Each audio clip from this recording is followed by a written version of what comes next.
4, 3, 2, 1. We are live, guys. We are freaking live. We're live. We're live on it all, man. Frick.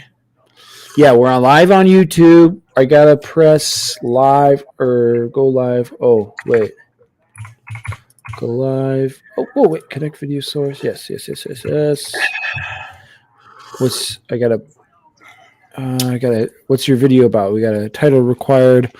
The video is about The Last of Us. I got to do this. Sorry for freaking Facebook. Okay. Last of Us newest. And on YouTube it says episode 6. Yeah, I got to change that. I can change it right now. It says episode 8, actually. But nope, it says The Last of Us episode 6. Oh, but it said you're freaking welcome. You're freaking man. We're on episode 9, Matt. Dude, isn't it crazy? We're literally an episode away from 10. Dude. It doesn't sound like a lot, but that's a lot. You know, this is something I do look forward to every Monday, and I like the consistency that we're doing it every Monday. I'm putting in this description for people here real quick. Talk the newest. So I wanted to bring up something. I'm going right into it, so I apologize. So Regan, he's pretty good with his hands, I would say. He's all right. He's okay. So he has been. He today came over to the house, and he started doing some renovations for my house. You needed some extra income, a little extra cashola, and I said, well, I've got a basement bedroom and a basement bathroom that needs to get renovated. And he said, oh, I could totally do that. I am so qualified. I work hard. I'm so freaking qualified. I have a hammer and a measuring tape. So 100%. Let me come over. And he also painted my my stairs room, and for some reason he just decided to leave the tape. He left the freaking tape, and so this has been a running. What happened? How many? I don't know. I don't even know how long. It's been a running joke because he left the tape there, and I haven't pulled it down just for the bit until he comes and takes it down because I paid him for it. But yeah, today I just wanted to say, Regan, I really appreciate you coming and taking down the tape, and I'm just so proud of you. Thanks, man. This has been a long time coming, and I think, doing work, a little remodeling work brings me joy. It brings me a little joy in life, and coming home from a good hard day of work. It feels great. Coming home to a wife and being like, hey, honey, how was your day? And excuse me, it's the American dream for me. And I think that it's pretty good. You are so staticky in Riverside right now. So bad. Let me change. Let me see what. Or maybe it's me. Let me reset my headset. Yeah, you might need to reset that bad boy. I don't know. Are people saying anything? If you can hear me, am I coming in staticky, guys? Let me know. You're not coming in staticky on my phone. It's got to be my headset. Yeah, that's the headset, dude. The freaking headset does so many things to me. But yeah, dude. But yeah, I am really happy about my. Can you hear me? You can't hear me, can you? I don't have my headset on. That's what I thought. This dude, it's staticky. What the heck? I have the same problem sometimes. Not like super staticky, but sometimes staticky. But can you understand what I'm saying? No. Okay. Good to know that you can. But let me leave and I'll be right back. 1 second. Oh gosh. This is gonna be great. Hey guys, it's me. It's your boy Regan. Let me show you around actually my area. You guys can see Matthew's place pretty well. But I'm gonna show you what I got around me. Okay, obviously you can see Baby Yoda. Coming up this freaking Wednesday, man. Baby Yoda is freaking back. So get ready. There's one. All these handmade by yours truly. The Starfighter pilot. Yeah, freaking Luke Skywalker actually. Then we get into a little good stuff here. Thank you, Leathers96. Here is the Starfighter pilot, or TIE Fighter pilot. My bad. He's pretty cool. This one's I think I've had for the longest time. I think that's my longest one that I've had. Then we got the old Boba Fett. Good old Boba Fett. He's a great guy. Not a good series to really watch, but still pretty good. I still like that. I am freaking good, man. I'm so good now. You're coming in and out, man. And last but not least, the Scout Trooper. I can hear myself. I don't know if people can hear me twice, but here's the Scout Trooper. One of my favorites. As a kid, I would always take his helmet and put him on other Legos. And that was just a good old time, great time. But yeah, that's a little bit about my area, a little bit about the stuff I got. Oh no. Can you hear me or no? Yeah, I can hear you. But I can hear the stream or something like that in the background. Oh, now I don't. Oh, wait. There's another one. Where's the other one? That is weird. Is it because I have this open?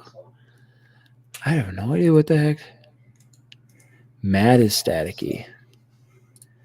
Well, sucks to suck, Matt. I freaking suck. Looks like you can't do the podcast tonight.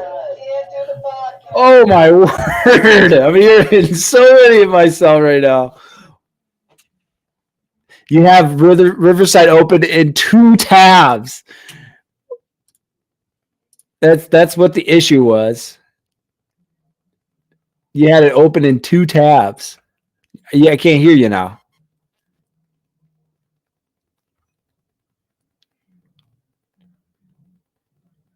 You have to refresh the page is what it's asking. Oh gosh, guys, this is a great way to start off the stream. But I guess I'm going to be hosting the pre-show. Matthew should be hosting the actual show, but we'll see how that goes.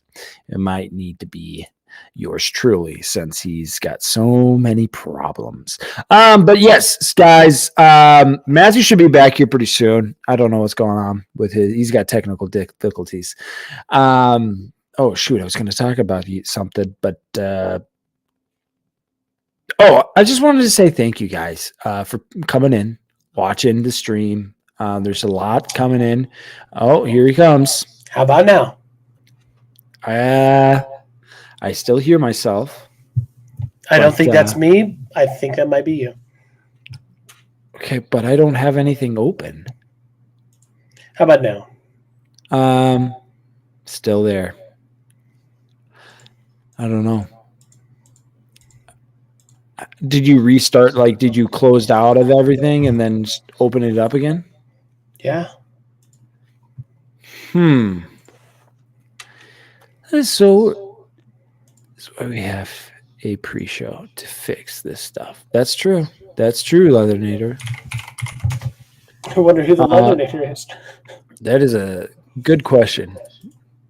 We're trying to figure that out as we go through our pre-show stuff. But just wanted to also just just needed to say that we're really happy that you guys are here and listening wherever you are. We love you, and I can deal with hearing myself on our end. Sounds normal. Okay, then that's fine. I can deal with that. I just don't know why I hear myself in this, but that's fine. It's fine. I can deal with it. I can roll with the punches, Matt. If they can't hear it, that's all that matters. But yeah, thank you guys for being so supportive. Big shout out to our merch. The merch is out. Let's go. Right here, the GG. And let me turn myself around here. Matthew, you getting a good shot? Let me know. Stand up a little bit. Give me like a half squat. Keep going right there. Go down. Put your butt down. Turn to the left. Oh, man, there it is. Mm-hmm. Lift your hood up. Lift your hood up. Oh, sorry. Goof and Goober, 2 men and a mic. Guys, the merch is still out. If you guys want some of this, it's out there. We made it as cheap as possible for you guys. You know what? Let's pull it up here. Let me show you how to get there, guys. Real quick. Let me share my screen. Go screen. We're gonna share. So if you go to our page here, this is our Instagram page. You go to the link tree here. It's got all our links. The GG merch bonfire. And here you can get all the merch. This one I have on is the Midway Crew pullover charcoal. I got a large. It fits pretty good. Fits pretty good, actually. I did get before I got a new shirt for my family. We did a family sweatshirt, and a large did not fit me. But this is it. You got mid-weight, your classic unisex. Guys, it's legit. This is some pretty good stuff, too. I do like this crew neck. It's a pretty legit crew neck, actually. I want that. I might get this one. But $35 for this crew necks. This pullover is about $39. These do not include shipping. So if I added this to my cart, we'll go here to checkout. Okay, checkout with card. How about? Please don't show things. It's about $5 for shipping. So you're looking, adding $5 to that. So guys, get out there, enjoy yourself, enjoy it, enjoy the merch, enjoy the merch. Matthew, where's your merch? It's coming in the friggin' mail, man. Oh, and by the way, when we try to make it as cheap as we possibly could, Regan, how much did we make off of your purchase? After this the rundown on this purchase, we made $2.01. We're not making money off of this, and that's the lowest we could do. The lowest, and this is some good quality stuff too. This ain't no Walmart stuff. This is some good quality. This is I feel like this is like a good work sweater. Like a kind of hefty, kind of good cloth. You make it. You made it yourself, you feel like. So I'm pretty happy about it. Really happy when I came home. And it's there. And I'm like, this looks really good. I'm really happy about it. But Matthew, when is yours coming in? Within the next week. Within the next week. Next week? Within the next week. If you say so. Be on the friggin' lookout, y'all. We will be doing giveaways with our merch. So guys, be on the lookout, I think is what we're trying to say. Because the freaking giveaways are coming, and we just need to make sure we have the merch or our giveaways ready to give away. We're not just gonna mess around, you know what I mean? So that ain't what we do. Well, Regan, I know that we're doing a little pre-show here, and I wanted to, and this is just for the structure, and the reason why I was a little quiet there is I'm formulating what I want for this next pod. In what order do I want certain things? Because the mood of the podcast could change. I don't know. I don't know how somebody could feel about certain things. But we just want to make sure. So, Regan, would you prefer to do the hauls at the beginning or at the end? Because that'll determine when we do said thing. Let's get the said thing done ASAP, I say. ASAP. I feel like more people watch at the beginning of the old pod. And yeah. Oh, I should send Coach Auer asked about all this stuff. So I got to send him our freaking link. Okay, now you got. So I got to send him our something open. That was my cell phone. Yeah. Okay. Now my cat's trying to get up here. Okay, so you want to knock it out ASAP. Okay.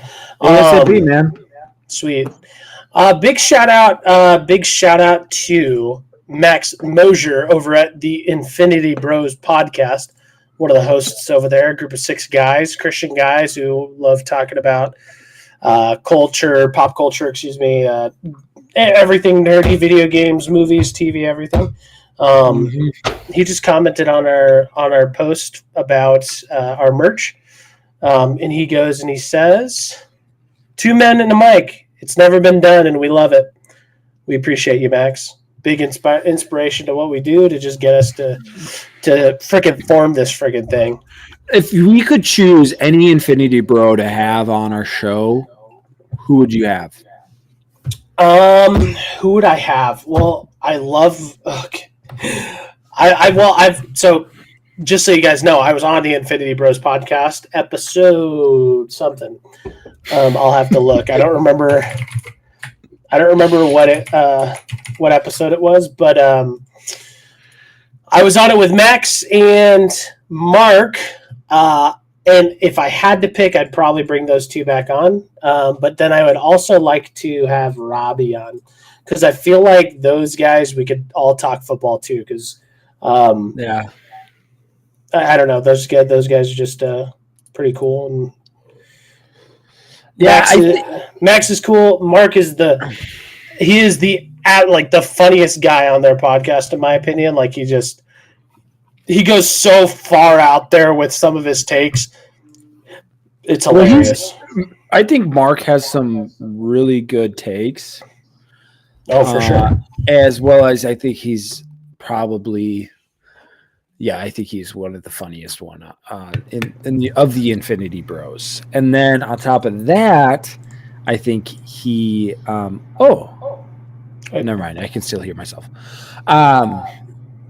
I think Max is probably my favorite. He's got the voice for it all. You know, it's one of the things when I listen to it, it's like Max has the voice for this.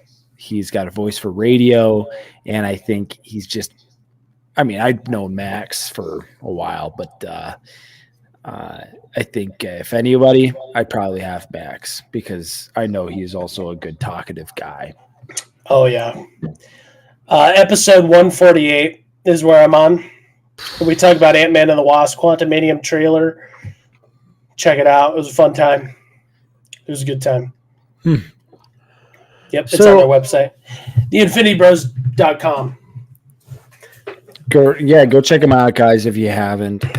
Really good podcast. They're great. I love listening to them and seeing them on the old socials. On the Socials. But yeah, dude. Matthew, how was your week? I guess when I came over, we didn't get a whole lot of talking. And this is the thing about this podcast, though. It doesn't allow us to really have good conversations when we see each other because we are like, save it for the pod, man. Save it for the pod. Save it for the freaking pod. Yeah, I think you had a couple save it for the pod moments today and that you wanted to talk about a few things. My week has been it was all right. This weekend was a good weekend. I was on Sunday, me and my daughter Scarlett hung out all day. That was really, really fun. Really good daddy-daughter time. We didn't go anywhere. We literally stayed home. No. Scratch that. At the end of the night, I took her to Dairy Queen to get her a little scoop of ice cream just to have some fun and go do something. But, yeah, man, it was much needed. This weekend was just to chill, relax. Yeah. And then holy crap, we've got like 13 days or 17 days. I'm going to Hawaii. Oh, really? I didn't. Yep. That quick? I didn't think that was that quick. 17 days. Yep. Just think when I booked. So my wife and I, we've never been to Hawaii. We went to Disney World last year in March. And in April, we were like, we got to go do something else. We got to go. Like, it was nice to take a vacation and actually take a vacation. So we planned a trip to Disney in April of last year. And thinking from April when I was like, I bought the flights, the tickets for the plane in April or like May, something like that. And I was like, man, I can't believe I'm buying these now. Like, I just spent $1,500 to get to Hawaii and it's just gone. And then I'm like, oh shoot, that was really, really fast. Yeah. It was so fast. Oh, I did want to, okay. So I am a little bit pissed. What the heck is going on? What the heck? What? I think it was your mic is so staticky, dude. It's in Riverside. I think it's Riverside, dude. Riverside's not even. Riverside is. You're staticky. I don't know how good. Like really bad. Like really bad. I don't know about that. In Riverside, I don't know why it's doing that. In Riverside, I can't even hear you now. Have you tested your sound? You sound good on Twitch. Have you tested? Yeah. Have I tested what out? Like your actual sound on your computer with your mic, your headphones. Yeah. Are you sure? You sound good now. Okay. You sound perfect now. Maybe I'll just talk in a very smooth, slow voice. Sick. You're welcome. Oh, so let me finish my point or my statement. I'm pissed because my company, I was entered into P Club this last year, which is called President's Club. It's like the top of the company. And they do like this extravagant weekend vacation, all expense paid for this trip. Well, come to find out, we don't know if we're going to be doing it now because our company is getting bought out, and we like cash flow stuff. And I don't want to talk about like any. Yeah, I don't want to like say anything too bad because I don't know who's listening, but like cash flow stuff and being bought out, we don't know if we're doing it, and if we are, it may not be till the summer when normally it's like now, February, March was when they had it last year, something like that, or it was April, something like that. But they had it announced the first week of the new year of where they were going. So that I'm a little bit pissed about because I'm like, I don't even know if I'm going to go. It's like I worked my tail off for this. Like, right. It was something that I put so many hours into this. So I'm a little bit pissed off about that, but I'm really excited to go to Hawaii, man. friggin' excited. Dude, I would be excited. I just came back from Chicago, and boy, yeah, dude, Chicago is crazy. Oh, dude, I went to the Sears Tower, and we wanted to go up to the very top. There's like a thing that you just go to just basically stand at the very top and just kind of oversee Chicago. Cost $80 a person. Well, not a person. It was like $40 a person to go do that, just to go up there and just look. It's like, this was kind of ridiculous. So stupid. So dumb. Right. That's why when my wife's, and I don't know if she's watching, she's like, let's go to this. Let's go take a vacation to Mount whatever, or some sightseeing place. And I'm like, I'm going to spend $1,000 on tickets, $500 on a stupid hotel to go look at a mountain. Like, let's go do something. Like, have fun with the money that we spend. Right. I'm I don't know how awesome it'd be, or even, I don't know, because people are doing it for the experience. But yeah, so we didn't do that. But I went to the bathroom there, and there was this homeless man just chopping away at his beard. I'm like, what's going on, Dad? It's like, not much. Just making myself look not homeless. I'm like, yeah, man, you look real good. And that's my Chicago story. That's really the only thing that really happened. Wow. That was the most that was like the most undramatic story I've ever heard of. That was pretty much the only exciting thing that happened in Chicago. Well, we did go see Chris D'Elia. You know who that is?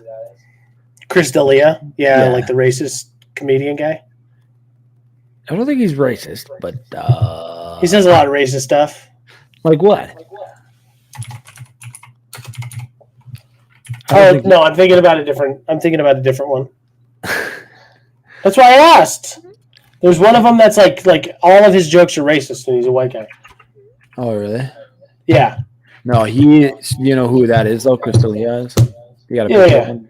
Yep. Yeah, we went and saw him, and that's so weird. It was like my first time ever seeing a celebrity in person. Like, first time ever. And it's just a weird experience because you've always seen this person on a screen or on a poster or something like that. And this guy it's just a normal guy, it seems like. You know, you're just like, oh, you are a normal person. You're just like me. There's nothing special about you. You just have people that know you. That's all. That's really all.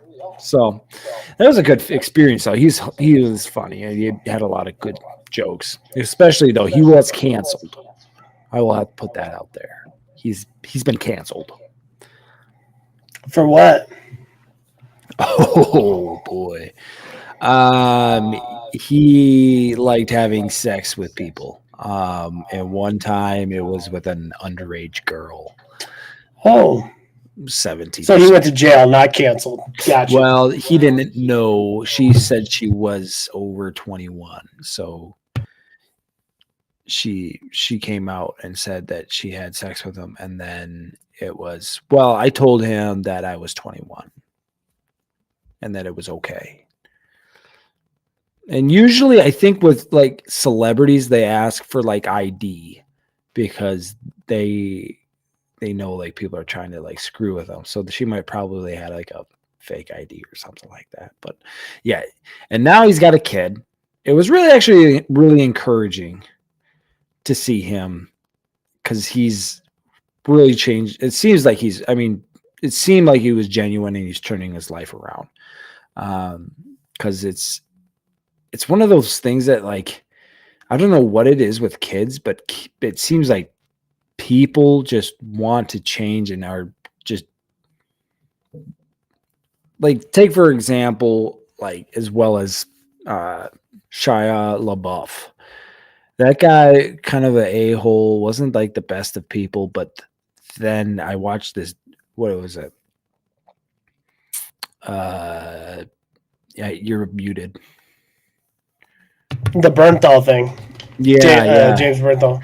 Yeah, podcast with him, and it just seems like he really has changed, and it's all really because well, somebody showed him that they really care for him and love him, even though he had nothing to offer them. And then as well as he had his kid. And man, does a child just change your life for the best? I truly believe that. And it's just a blessing from God. And just a big thing, dude. Huge thing. So love kids. I think they change your life, and you're thinking about having them. Get married and then have a kid. Really? Wow. Good job, Regan. I'm so proud of you. Public service announcement. But then I obviously got divorced. Obviously, I didn't want that married. I was just kidding.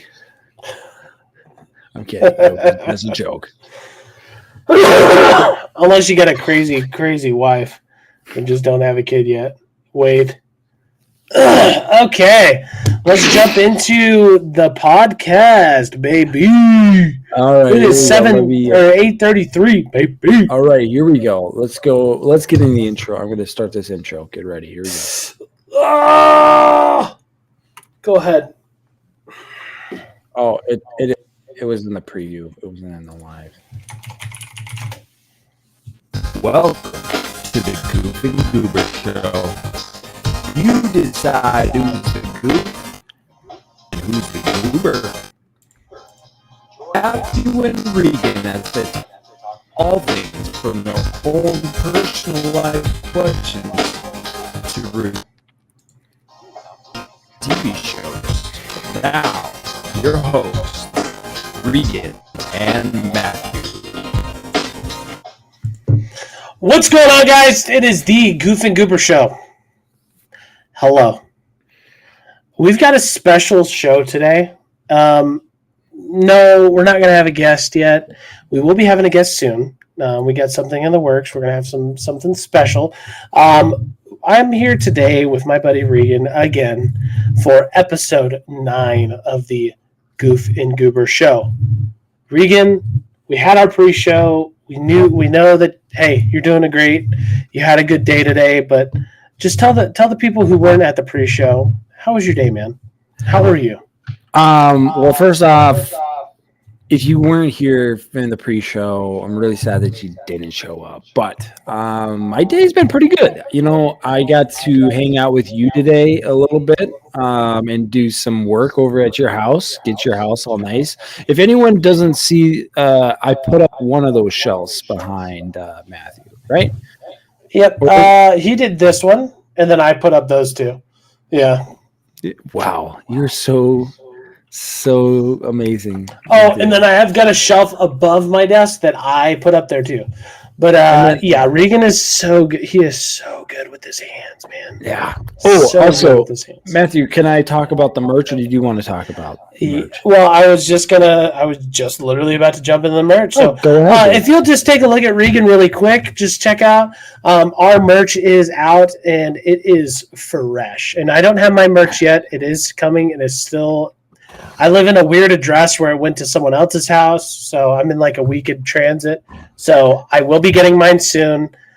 From what Regan has said, it is really, really good quality, and we try to make it as affordable as possible for you guys. Regan, there was only a couple different things that you bought when you got yours. Just so you guys know, there's a threshold you can put on how much that we profit from the shirts. How much, like, we can raise the price as much as we want, and that's how much we make. And we put it at the lowest settings. There was only, 3 purchases, and we only made like $2 off of it. Yeah. So we don't really want to make any money off of it. It's for you guys to rep the merch and have quality stuff. It is better than like Target and Walmart and all that crap. So we just want you guys looking good. Looking good. We designed it ourselves, and we thought, hey, this would be something that I would wear, and I think everyone should wear because it looks fresh, as the kids would say. So fresh. Today we discuss a few different things. Okay, So first things first, we're going to talk about, and I'm just going to lay this out for you guys. Okay. Regan and I, we found out that in Riverside, we can actually watch movies together in a group setting.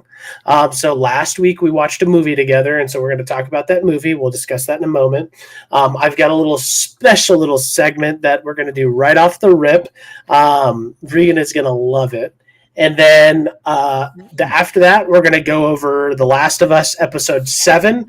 Okay, so if you haven't watched that episode, like right now, that's your spoiler warning. Like, go back, watch it. If you don't care about spoilers of any of the stuff that we talk about moving forward, then stay with us. But dude, you're just getting right into it. Oh my! We're gonna get friggin' right into it, man. Like, I want to get this knocked out. Okay. And then at the end, I personally have some hauls that I'm going to show you guys. I'm really, really excited to show you. I'm like, it's freaking beast. Do you have any hauls by the way? I got like the one haul. Oh, okay. He's got a haul. So we're going to show some hauls, and then that's kind of the show today. But first things first, Regan. I'm going to pull up a random number generator. Okay, so let me pull open a random number generator. Okay, because I want this to be completely oblivious, and I'm going to do 1 through 6. There's 6 options. Okay. One is 1 and 2, or 1 and 4. Okay, 2 is 2. Sorry. Getting my math here. Yeah, 1 and 4, 2 and 5, 3 and 6. Make sense? So there's 3 options, or 3 options. Yep. Actually, we'll just go by 3, and we'll do 2 segments. All right. So here's what I'm going to do. I'm going to show my screen here. Share my random number generator. Okay. And so let's preface a little bit about this game here. Okay. Have you guys ever had a time where you were bored, you were sulking with no excitement in your day, and what you wanted was a thrill to have some fun, to create a story, to create an event? This is what we're going to call our prank call segment. So I've got 3 different phone numbers from 3 random people in my list. Okay. And then I have 3 different topics. Okay. And Regan, what he's going to do is he's going to call these people, but we have to get somebody on the line. So you're going to call one of these 3. If they answer, great. But I'm going to give you the topic based off of the number generator. Okay. Gosh. Yeah. So first things first, we're going to pick the first person out of the 3. Hopefully they answer the first time. So let's give it a shot here. We're going to generate our number. Oh my gosh. We're going to do a spinner here just for fun. Number two. So we have Sean from Texas. This is a former work person that I had. Okay. And Regan, I'm going to give you their number. Okay. And I'm going to, and I did double check these numbers. There is an application to check these numbers. Okay. And then what I'm going to do is I am going to spin a number for the topic of today. Give me 1 second. So we're going to redo the spin here. So we've got Sean as the first person. Okay. And Regan, I want your name to be Josue. That's who I want your name to be. Josue? Okay? I'm going to lay it all out for you. I'm going to lay it all out for you. This is where we have fun, Regan. Okay? All right, give it to me. Come on. Round number 2. Let's see.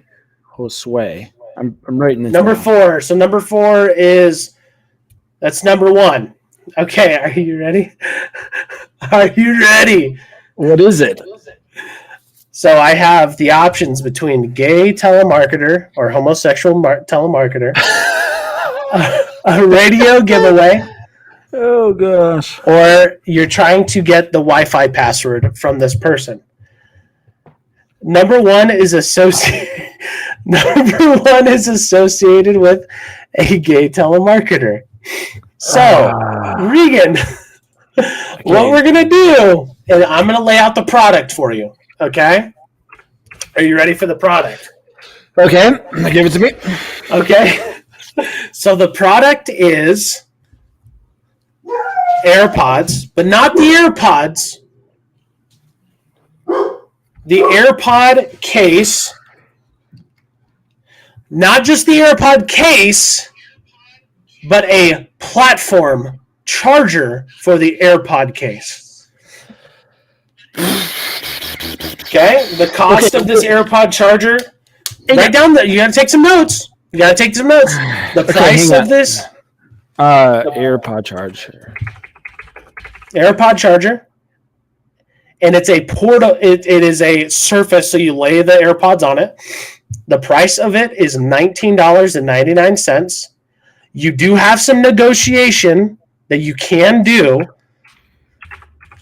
Your negotiating power is $10, so the lowest you can go is $9.99.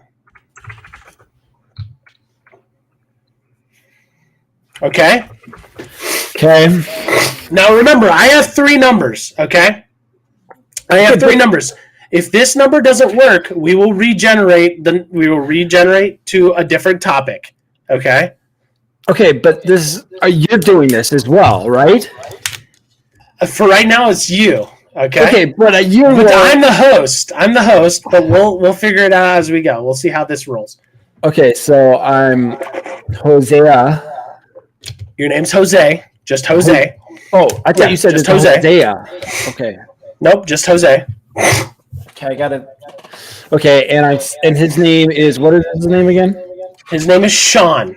Sean. His name is Sean. Okay.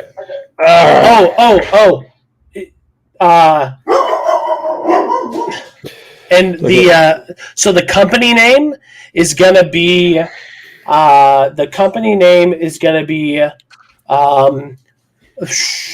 Lightning Air. Lightning Air. Yep. Lightning Air. Okay. All right. I'm gonna try to do this. Take a second to formulate what you got. Let me go shut my door really quick because my dogs are barking. I might have to mute you so I don't lose character. I gotta kind of get into my character. So my name is Jose. So what I'm gonna do is I'm gonna mute myself. How are you? No, my name is Jose. Just go with the normal voice. But I'm just going to mute myself. And you call it. Hey, my name's Jose. Or, you don't have to go, hey, my name is Jose. That's it. Unless you want to. You gave me a Jose. Go ahead. Do it however you want. If you even get 2 minutes on the phone with this guy, I will laugh so hard. But go ahead. I'm going to mute myself. Go ahead. Okay. Hi, my name is... Okay. I'm just trying to think. And you got to put it on speaker, too. Yeah, I know. Obviously, I'll put it on speaker, Matthew. Can I change my name? Can I please just change my name? I can't hear you. You're muted. Do you want my other generated name that I had for you?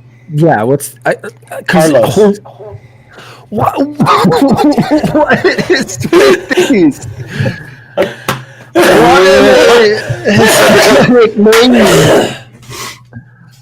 just want a normal name because if I say Jose, what about Jeffrey? Jeffrey. Okay, Jeffrey. I will do Jeffrey. Jeffrey will work. Okay, Jeffrey. Go ahead. Okay, here we go.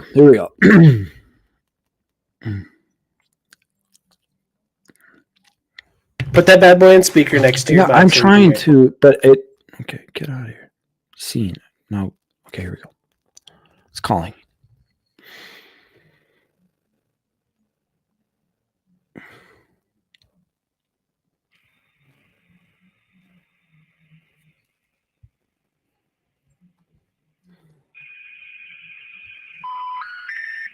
Your call cannot be completed at this time in the country you are calling. Please try your call later. Okay. Did you give me the right number? I might not have given you that. Try that one. This one, his name's Caleb this time. Oh, gosh. Same thing. Okay, here we go. Same thing.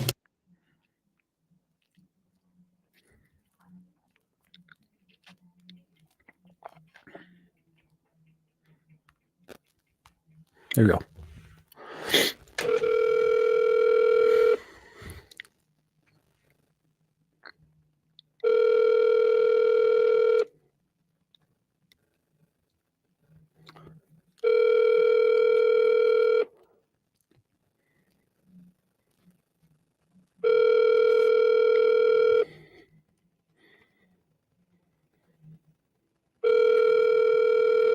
Are you eating food while I do this?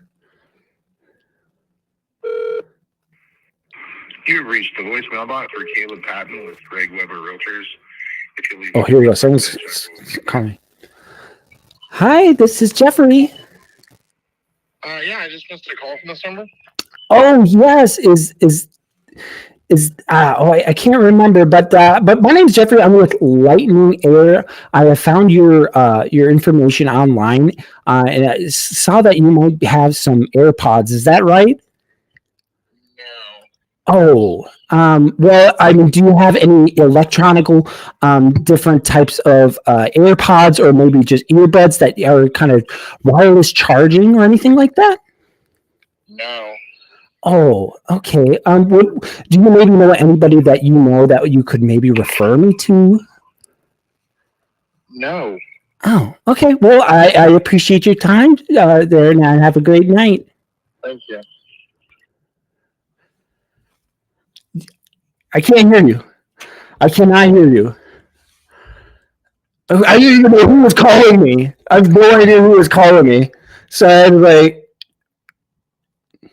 hey, Matthew, you can't hear a word you're saying. What are you? No. Who doesn't? I don't know what. Matthew.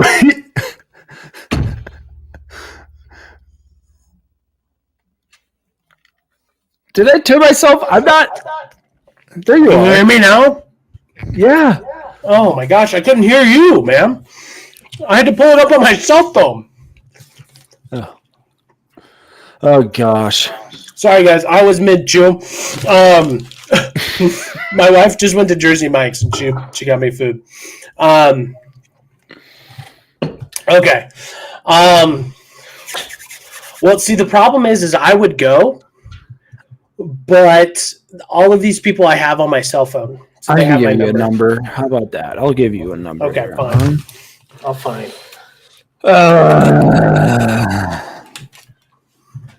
Let me think. I pick people that wouldn't know that we have a podcast and don't know us really. I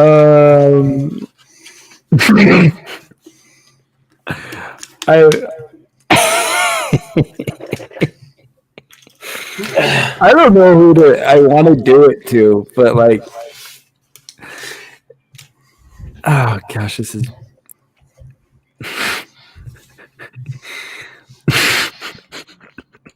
Okay. That guy was so. Who is that? So when I worked at Apple, the reason I picked him is because I worked at Apple with that guy, and he was my manager. He was horrible. He was horrible. He was terrible. You gave me his number. Yeah. All right, let me copy this one. I'm going to give you this guy's name, this guy's number here. Okay. And then I'm going to do a random number generator. His name's Josh. Okay, his name is Josh. Is this a young kid? Is this an old kid? He's about our age. Maybe younger. Younger. Okay. Maybe about our age. Maybe younger, I said. I don't know if he might be older. He's Okay. about our age. Okay, and I'm going to do a random number generator I here. cannot believe you just made me do all that freaking crap, dude. Dude, that was fun, man. Okay, random number generator. 1 out of 3, I got a 2.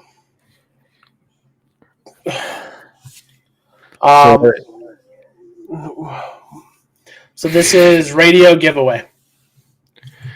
Oh gosh. Radio giveaway. I gotta mute.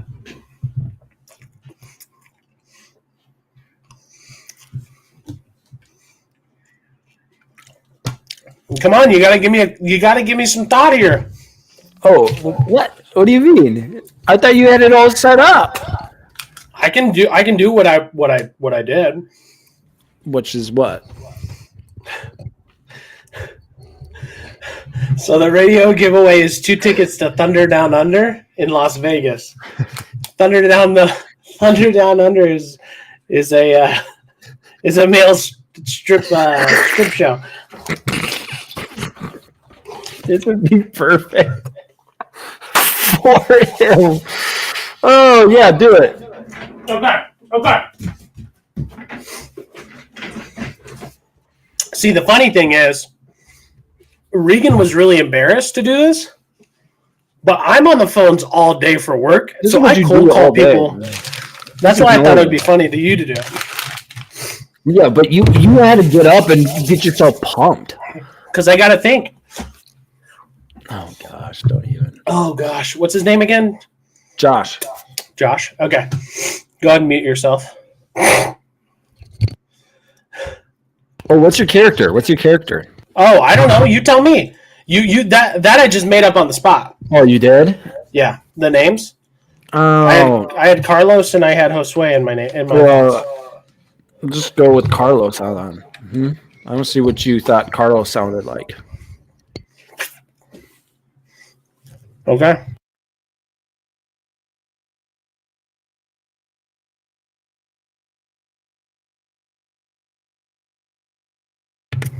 I gotta finish my dinner. Okay. Give me a random radio station that nobody knows of. Just a random number. 86.5. 86. 69.2. 69.9. Okay. Sure. All right. Sure. What's 69 point? 69.5. The beat.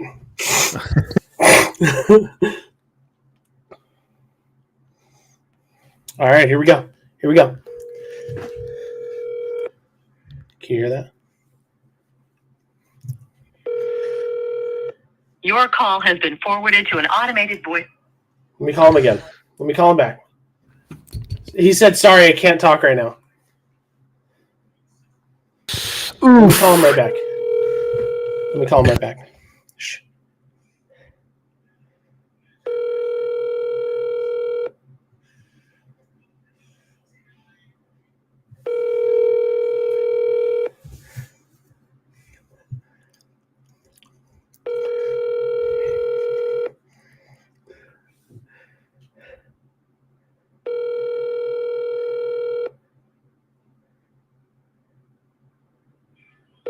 Your call has been forwarded to...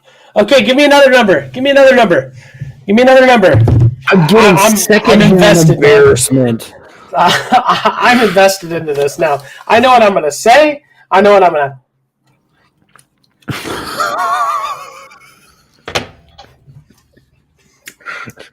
I'm not going to do that.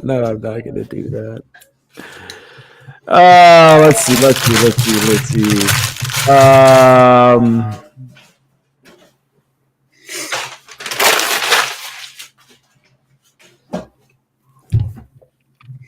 Who do I want?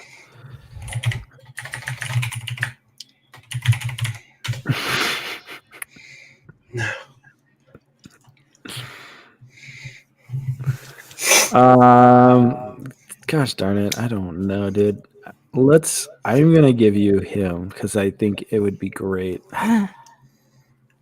Yeah, we'll do this. Oh shoot, I didn't want to do that. No. Accidentally might have called him. Oh no. Oh geez. I can't do him anymore. I can't do his enemy anymore. But we'll do his brother. His brother. Okay. Mm-hmm. He just messaged me saying, I'm on a Zoom call right now. What's up? Oh, that was Josh Edmondson. I have him saved on my phone. You do? He texted me, so he has my number saved. Oh, gosh, darn it. Dude. That would have been... Do I know this, Michael? Do I know this, Michael, at all? Any connection to this? No. Okay. My name's Carlos. I'm with 69.5 The Beat. You just won tickets to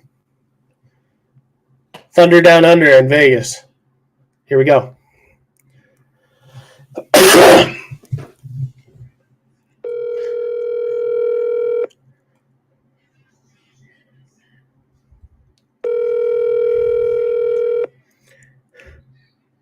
Your call has been... Come on!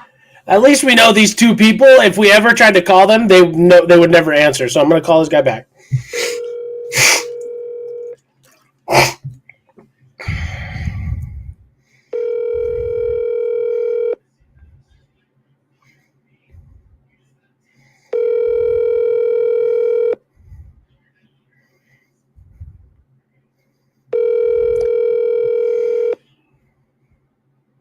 Nobody likes answering their phone call. This has been a fail. Your call has... Oh, my gosh. Dude. Kaylee, I know you're listening to this because you're in the other room. Who do you know that I can call? Because this is ridiculous. Well, I think they just sent you straight to voicemail. Yeah, send me straight to friggin' voicemail. I think it would have been hilarious if you did it with Josh. He knew it was my number. Exactly who you were. That would have been great. Dude. I don't know. Well, I really wanted that to work, guys. It was, it was a great idea, man. Yeah, you just need people to answer their phone, and people don't like answering phones numbers that they don't know. Yeah. Or they're not familiar with the area or something. Right. So, makes sense. Yeah.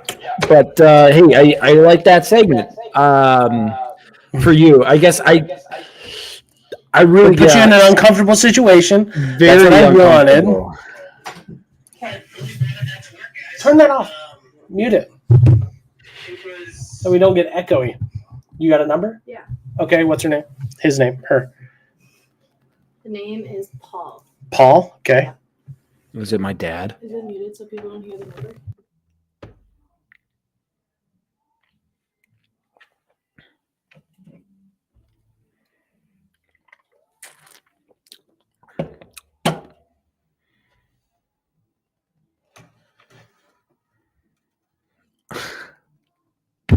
She just gave me some random phone number and said it was Paul. Okay, this is my last attempt here. Guys, I really wanted to have fun with this, but it's just not going into our favor, but we'll see. Here we go. Give my boy Paul a call. In service. The number's down. Oh, man. You know what? I'm going to star 67. Someone on my phone. I don't know who it's going to be. I'm just going to go through here. I love that you're doing this and not me, to be honest. Because, yeah, it ain't me, bro. It ain't me.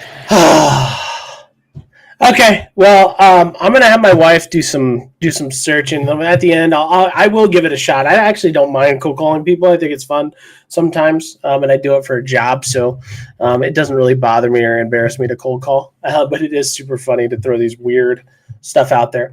But we're just gonna jump into the first piece here of our show. And that is going to be on a show that Regan and I watched on Riverside. After the pod, we were chatting and we had talked about a movie last pod, and I mentioned it, and Regan was like, well, let's watch it on Riverside. Let's give it a shot. And it was the Warriors of Virtue. And this is going to be our overview on it. Came out in 1997. Synopsis here is lame. In one leg, Ryan Jeffers has a few friends in his high school and spends most of his time in the Chinese restaurant.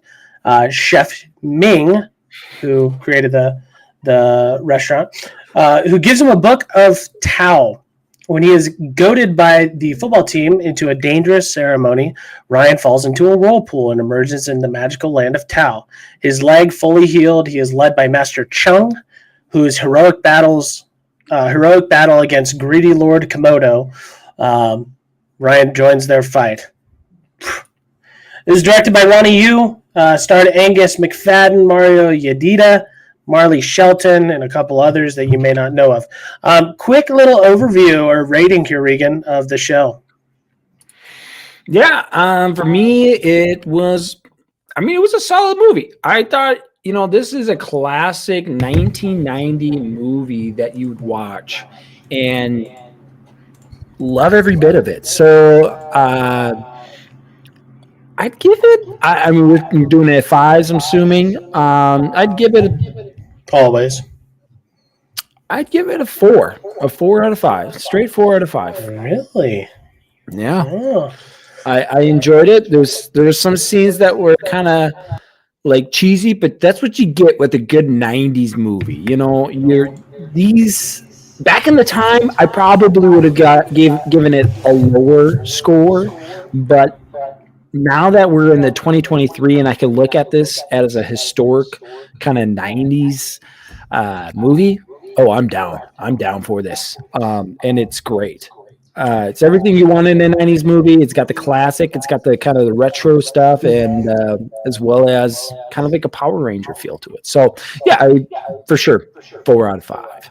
4 out of 5. My take's a little bit different because I actually grew up on this movie. My grandfather gave us it for Christmas, I think, or something like Thanksgiving or birthday or something like that. He got us this movie, and so I grew up on this movie. Growing up, I probably would have given it a 5 out of 5. I freaking was like, man, this is so freaking good. Like at the time, it was like really, really good. If I look at it from a perspective of now, I'm probably giving it like a 2. So I'm going to kind of meet in the middle. I'm going to give it like a 3.5. I'm going to give it a 3.5 because I think that's directly in the middle. Math. Yep, it's directly in the middle. So I'm going to give it a 3.5. It does hold up in my opinion. Good movie. Overall, like I want to ask because Regan even mentioned it. It almost gives like a Power Ranger feel, and it really does. Right? Like so in the movie, Ryan stumbles upon goes to the Tao place or wherever it's called, and he meets these kangaroos, and each kangaroo has a different element. They have like a water one, earth, fire, grass, metal. Metal was a cool one. What was your favorite one out of all of the roos is what they called it? The ruse, because this is a whole thing about kangaroos who are ninjas. It's like they're doing a spin-off of Ninja Turtles, though. That's the whole thing. Yeah, they're doing, trying to take the recipe of Ninja Turtles and turn it into one thing. But I think my favorite would be it's a hard one. I'd say I think the metal guy. I think he's the coolest. He reminds me of Bumblebee a little bit because spoiler alert, he doesn't talk at all, and that to me is kind of like kind of a cool thing. When you watch Bumblebee, he doesn't talk, and people love that. And but he was just this BA boy, and he got things done. So I'd say metal guy for sure. I echo you. The metal guy for sure. So his element is metal, right? Like as we discussed, each one of them has their own little thing that they do. Mm-hmm. And he's got a ring as his like weapon of choice. And I freaking love it because Captain America It's my favorite. It's my favorite Marvel character in terms of superheroes. My top guy. And the ring almost like acts as like a shield. And the way he uses the ring, like in the scene, you're just like, just message me it, or thank you. My wife just gave me 3 numbers. Do I know any of these people? Nathan. Oh gosh, Nathan. You know who Nathan is. He was close to you at one point. Well, close to someone you were associated with. Okay. Okay. Perfect. Okay, so my wife gave me a couple names and numbers to people that I can give it a shot at the end. But like I said, at the end I'll go over it. But yeah, the way the Iron guy freaking uses his ring, it was like I told Regan, I was like, dude, this guy's the guy. He's the guy going into it. He's a freaking beast. He's like strong, but he was fast. Like it was cool. So overall, if you hadn't seen it, and again, I always like reference some of these movies and recommendations on some of these movies. They're cheesy. Okay. And they may be dumb. You hear that, Regan? They may be dumb. Okay. It's fun to watch. It's fun to watch. It's enjoyable to watch. Even though there was a lot of dumb, stupid things in there. It was funny. It's a good show. It's cool.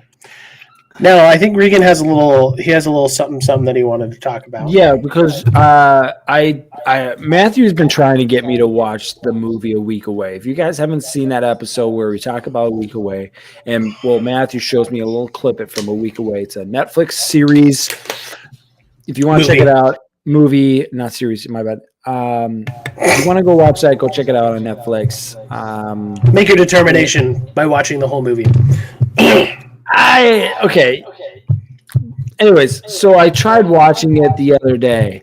I got through 15 minutes of it. Actually, 20 minutes technically. But at 15 minutes, I just I don't want to watch this. This is really just dumb. And the reason why is not because it's so cheesy, but it's 2023, and we already know that this is cheesy and it's just trash. And they're still doing it. They're still trying to do it. And so, to me, it was like, I don't want to watch this. I've already seen this. I've already experienced this with the High School Musical. So, yeah, I'm not going to watch it. When High School Musical came out, did you think it was trash then? Nope. No, you thought it was good back then? Yeah. I did not. You did? You seriously? No, it was not. Everybody loved High School Musical. I like High School Musical now because I know it's cheesy. Right. And I accept the cheese. It's not it's like me at freaking Olive Garden. When they're like, hey, do you want any cheese? I'm like, yes, please. Tell me when to stop. I never stop. I never say a word after that. I just stay silent for the entire meal. And they just, for 15, 20 minutes. And at some point, I'm just like, cheese, straight cheese, straight cheese. I told you going into the movie, it was a cheesy, dumb movie. I did. Yep. I warned you. You did. Go back to the clip, y'all. Go back to the clip. I tell you guys, it's a cheesy movie. It is. It's dumb. It's cheesy. The acting is even poor. You didn't say it was dumb. You didn't say it was dumb. Because the concept of the movie is not dumb. What the acting is dumb. The way they operate the story in some ways is dumb. But overall, the overarching story was really, really good. And I think a lot of people can take after that story. We see a guy who's very, very lost, no family, nothing. And again, I'm going to spoil the movie right now. Okay? And go watch it. Okay? Because if you think it's stupid and dumb, just go watch it and whatever. Make your judgment. But the main character is a kid who's broken. He's lost. He's confused. He does all these stupid things. He has no family. His family passed. He was taken in from this other family who does adopting, and they send him to church camp. He didn't know it was church camp, so throughout the entire show, he thought this was just a normal camp. Come to find out, he's like, oh, this is a church camp. This is blah, blah, blah, blah. And so you see that he accepts that being Christian is different. Believing in God is different. Believing in Jesus is different. And then as the movie progresses, you see that he's slowly accepting Christ. Not by saying like, hey, I believe Jesus and I believe that you died on the cross and you rose 3 days later, but he's accepting the fact that, hey, God is actually in this moment. And the video that we reviewed is the turning point of that movie, and Regan never got there. So he saw the stupid beginning stuff. He didn't see the camp stuff. He didn't see the stuff where, they're doing camp life or anything like that. And that was my whole pitch to the movie is I went to church camp. I felt similar ways. I saw Turn the Tide, and it was cool to watch. Like it makes me want, hey, Max, I know you do Young Life in Scott County. If you guys need a leader for church camp, I would definitely be a volunteer and help you guys out. This so would he. This show sparked that remembrance of church camp, the things that I learned, and the importance of community and being young and stupid and having different ideas of what life is. That's what the whole movie is about. I agree, and that's great, and I love that. But you don't need to make it like that. You make it enjoyable for everyone, so that nobody can just be like, "I don't want to watch this. This is dumb." If you're trying to reach people to show that there's a different way of living life, then do something that is enjoyable for people, not something that people are going to cringe at. Yeah, but I think church camp is cringy in and of itself because it's dealing with kids. We're talking about high schoolers. Yeah, the whole movie's about high schoolers. High schoolers and middle schoolers. They're all dumb. You hear that? You guys are all dumb. You guys are, and it's okay. It's okay. When I was in high school, like thinking back to my high school days, like I was dumb. Yeah. Okay, and I should have accepted that. And the things that I did, and I'm sure you could attest to it. Not dumb things. Not saying you're intellectually dumb. No. What I'm saying is your choices that you make, the things that you believe, all that stuff, you're dumb and you are not ready for life. This show accurately represents that, I think, in my opinion. But again, go watch it all. Watch it till the end. Go into it. This isn't a movie like God's Not Dead where it's like there's a sermon that's trying to be preached through the movie. This is it's almost like a back end, like a backhand to somebody's face, right? Like this is like at the end of the movie, you see a small little spark. It comes very, very small, and then it resonates. It's not meant for new believers. That's not what this movie's about. This is meant for people who grew up and went to church camp, did the life, and it's showing a story in it. That's all it's doing. Yeah, I would never, if I had a non-believer, I would never send this movie to them because they would probably have the same reaction. To a new, yeah, exactly. But what's the point of it? To re-spark, like as Christians, we may be Christians, but we can't be stagnant in our faith. So having another way to reignite that. Yeah. I feel personally after watching the movie and seeing that, I saw a lot of myself in it. I saw a lot of like, hey, the choices that I made were stupid, like growing up. And now I think about that movie all the time because I'm just like, hey, like this movie, this kid dealt with a lot of stuff. He found Christ, and Christ can be found in anything. Even as simple as church camp, where all you do is like in the movie, all they did was have fun. They didn't even show that they did Bible studies. They didn't show that they did chapels or anything like that. And the music's catchy. The music's really, really catchy. So catchy. I don't think it's as catchy as High School Musical. Yeah, that's where you're wrong, man. It's because you didn't watch the movie. You guys were watching it today. I could hear it. Yeah, we were watching it today. We were. Yeah. So it's actually it kind of did. I've listened to it.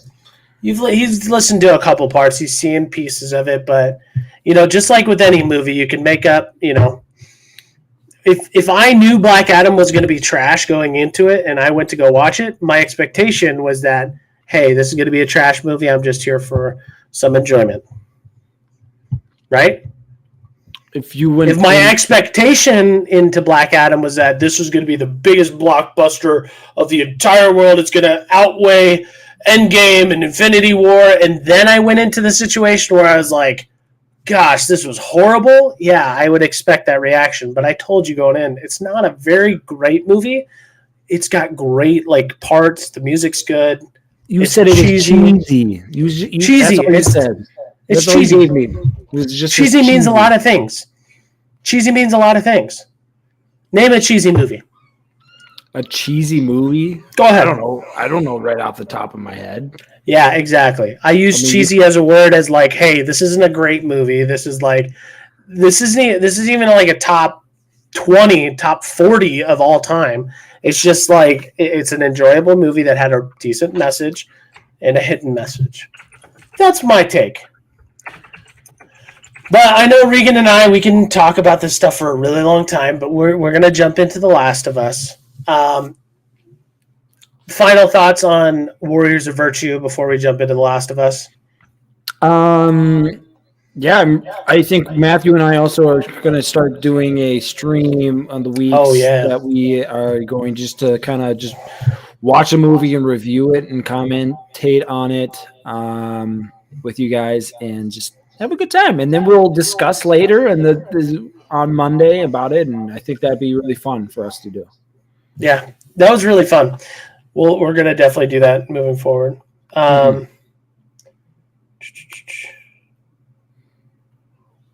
got an email from a customer. But we're not at work. We're in a podcast right now. I'm sorry. It's just work. Work is so I have to be ready at all times. It's stupid because when you chase that bag, that's what happens. Okay, Last of Us, episode 7. Okay, we're going to jump into it. All the spoilers, all the deets, everything about this episode. Okay? Again, spoiler alert. Spoiler alert. Spoiler alert. If you haven't watched it, spoiler. If you haven't freaking watched it, go watch it and come back. Or if you don't care about spoilers, stay. Okay? Synopsis of this show. As Joel fights to survive, Ellie looks back at the night that changed everything. Not a very long synopsis, but some context here for those who haven't watched The Last of Us but want to have a convo. Last episode, Ellie and Joel, who are the main characters, obviously, were traveling together, went to a firefight location, stumbled upon some D-bags. Joel went to protect Ellie. He got stabbed with a broken bat. And now we are in a situation where Ellie is now kind of taking charge. Mm-hmm. And so, first things first, Regan. So I want to talk about Joel being alive. Okay, Joel is now alive. Last episode, we were contemplating, dude, is he dead? Is he alive? There's no way they could end this series already, episode 7. We just didn't feel I didn't feel like we could do that. What were your thoughts on that? Did you think that they were going to kill him off? And now that you see that Joel's alive, are you ecstatic? What's your thoughts about this whole beginning here? No, I was very surprised that they showed that. I thought that for sure they were going to show a little bit about what happened, but then this is going to kind of bring a flashback to Ellie from when she got bitten and everything. But they kind of went more into depth than I thought, and that was where I was surprised. I don't think we can get away clear with saying that Joel is okay, that Joel is alive. He's still in it. He's still trying to figure out if – we saw at the end that Ellie found a sewing machine thing or a sewing patch thing, but we don't necessarily know yet if Joel is – sustainable. Yeah, if he's sustained. Okay. And so I wouldn't say he's alive. We found out he's alive in this episode still. He didn't die on the edge of the railroad track in episode, what was that, 6? Yeah. How did you feel about just the first scene where we see that, hey, he's not like dead, you know? Like he's not I was gone. I was very surprised. Like I said, I think it was just like, oh, they are going to show what's going to happen, and I think that's mostly what I was surprised about. I think this is a very small clip that we're seeing, maybe a 5-minute snippet that we saw right after episode 7, whatever it was, and I don't know. We gotta be careful about what we say about this because this next episode that's coming out, it's gonna be a doozy. Let's say. Yeah. Did you see the preview for Yes, it? I did. Now that you said something about that, when you said that last episode that there was reviews at the end, I haven't been watching the reviews or the preview for the next episode. Yeah. So I did watch it. I don't know what's going to happen next. I really don't. I'll give Regan a little praise here, but I guess now that I went back and watched the preview for this episode, because he said, hey, there's previews at the end for the next episode. I went back to episode 6 to watch episode 7's preview before watching episode 7. I was going to say kudos to Regan for pretty much calling what this episode was, but they basically gave Regan the answer. Yeah, I didn't have to think too much about it. He didn't have to think at all. Yeah, so we see that Joel for now is, I mean, he's alive, right? We see that now the roles, I mean, we basically see now the roles have shifted. The dynamic between them, because what we've seen is that, and I think this is what this show does really beautifully, is every episode they show the characters new, like a different depth to them, right? So the first couple episodes we're seeing Ellie and we're seeing Joel as two separate people. Joel caring about himself and Tess, and then we see that he's only caring about himself, and now we see that he's slowly becoming like the father figure, and now in this episode, we see that, hey, Joel's down bad. He's down bad, right? Now, it's in Ellie's best interest for her to save Joel. But what I want to remark about is in the beginning and the end of the episode, we see that there was the pause, right? Before the flashback, we see the pause, and then they go to the unpause from the flashback. Right. I just want to talk about that for a second. We'll talk about the flashback in just a moment. We see that. We see a transition, a little bit of a sense of urgency. Joel's telling Ellie, go, because he's like, I can't protect you, basically. Go, save yourself. Right. And that's before the flashback. And then after the flashback, we see that like a completely different Ellie, basically. Like she's running around the house, tearing crap up, like she was about to leave in the first, like before the flashback, and now after she's like searching. What about, well, I guess if we talk about the flashback in a moment, but what about the flashback do you think really turned that for her? Because I feel like last episode, she like, there's no way she would have just let him die, right? So like, why about this flashback would have changed her mind about that? And do you think there's any context to what Joel was telling her before he said, go, leave? Like what happened between her getting him there and him saying that? You know what I mean? Of like her choosing to go and decide to not leave him? Is that what you're trying to ask? Or well, I'm saying, is there any context that you think we're missing between him getting stabbed, he falls off the horse, to him saying, leave me. Yes, leave me. Like, do you think she went upstairs and it just shuffled through the things beforehand? Or was it that the flashback triggered her to be able to do that?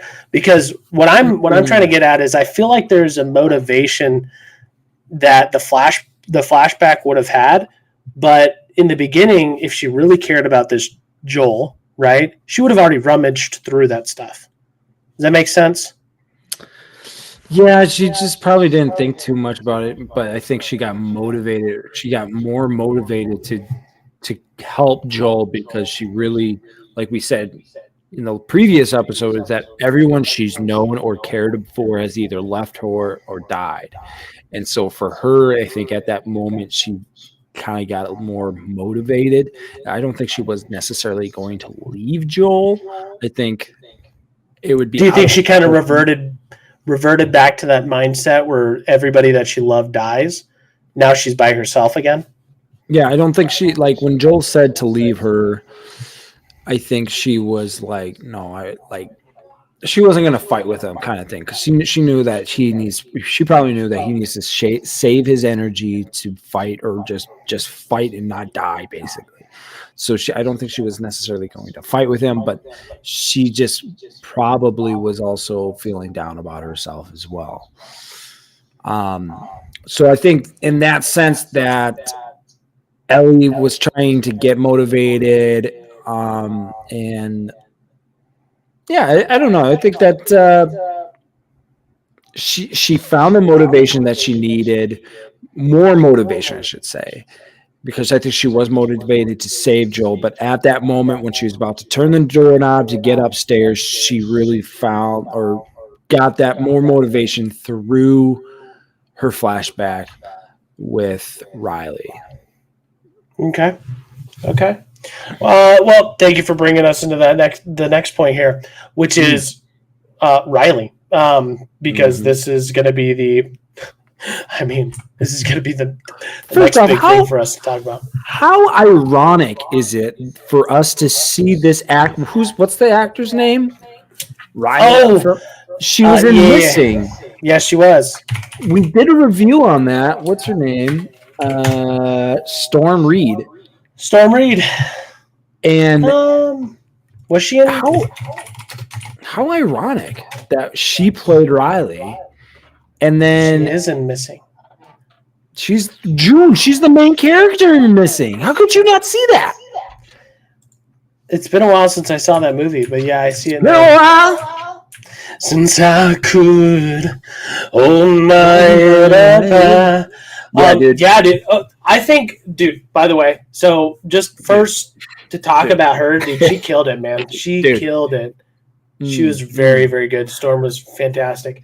I like at the end of the movie or end of the episode, you watch the overview, and the director was like, we have to find somebody that matches Bella Ramsey, but not just matches, but exceeds Bella Ramsey, and she by far killed it, in my opinion.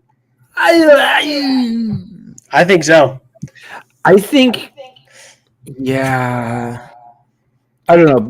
My thing is that I don't think it necessarily matches her personality to what she is now. She might have matches her personality or exceeded it before, but the personality that she has now with Joel, I don't think Riley exceeds that. Oh no, not at all. No way. But no. But yeah, that's why it's a flashback of the past, right? Like, yeah, Ellie has experienced less things back then as she has. So no, I agree with you. If we take that out of context and we think about the flashback itself, that really does hold up. We take it out of the flashback and we put her side by side in the situation right now with her and Joel. Like she's Bella Ramsey is by far 10, 15 times better than Storm. But given the context and the scenario that they're in, I think she did a great job. Yep, 100%. And now that I'm looking at this, looking at her, yeah, dude, I remember her in Missing. I didn't even think about it going through the movie. Or the show. I was like, she looks familiar. Who is she? Where is she from? What did I watch her in recently? So for me, I'm a big face guy, and I can remember movies very easily. Shout out to my 9th grade class where we had a movie, Jeopardy. Quote Jeopardy, and I freaking wrecked people in that, dude. I was so good at that. I was if I could make money doing that, man, I'd be so good at it. Playing Jeopardy? Movie quotes. Movie quotes. Gotcha. Okay. Mm-hmm. I could see that. Movie quote guy. As well as not necessarily, I know people from their movie. I don't necessarily know the actor, but I know, oh, that person played in this movie. Face guy. I'm the face guy. Okay. What's your rating of Storm in this? I wasn't very impressed. I think Bella Ramsey outacted her for sure. I think that Storm is a good actor, but Bella Ramsey for sure outacted her and didn't do Storm good in this whole piece, because you can see that Storm wasn't to the level that Bella was at of acting. So, but I think she did do a good job of playing the character. But my rating of her is lowered because of Bella, because of how good Bella is. So I'd give her probably a 3.8. 3.8. It's not far from my pitch on it. I give it a 4. I give her a 4. I think it's very hard when you have two good actresses and you have one like Bella Ramsey who's just like she's a 5 out of 5, dude. She's 5 out of 5. She did really good. What my portrayal was, or my idea, and when they said the overview or the overview of the episode, was that she needed to play somebody that you could believe can outperform Bella Ramsey's character itself, if that makes sense. Yeah, and one thing that I'm really excited to see is what happens to Bella Ramsey's career right after this. Like, what kind of movies or shows is she going to be a part of because of this whole series? I mean, I don't think she's been in very many things before. Her first appearance was in Game of Thrones. Really? Yep. Of something, if I'm not mistaken, because she ends up. Spoiler alert, she dies at the end. I don't know if she was on for very long, but I'm pretty sure that if I remember correctly, it was like she did some other stuff, but what made her famous was her portrayal in Game of Thrones. Yeah. Game of Thrones is her biggest one. 2011. Dude. And she was in Holmes and Watson with Will Ferrell and John C. Reilly. Oh, geez. And then it was her and then Noah Jupe. I just watched a movie with him, Honey Boy, which kind of depicts Shia LaBeouf's life. That's kind of crazy. Sorry. You're good. You're good. There's dude. She's honestly, I'm really excited to see what she does afterwards too, because she's been absolutely killing it. I wonder what types of roles she'll get though. Like like I could definitely see her being like on the evil side too, like doing like a protagonist, or excuse me, an antagonist. But I could also see her doing some protagonist stuff. So we'll see. I don't know. It says she's going to be in Chicken Run 2. I don't know how accurate that is, but I see that online right now. Chicken Run 2, didn't that come out a long time ago? No, 2022, 2023. What? Mm-hmm. Oh, that's still to come out. I don't know what's gonna. I mean, it's a voice acting, so I'm not really too excited about that. Oh, she was in His Dark Materials. What? You ever watch His Dark Materials? Nope. It's all right. It's not too bad. 85 Rotten Tomatoes, 7.8 out of 10 on IMDb. Enough talk about the Bella Ramsey here in terms of her specifically.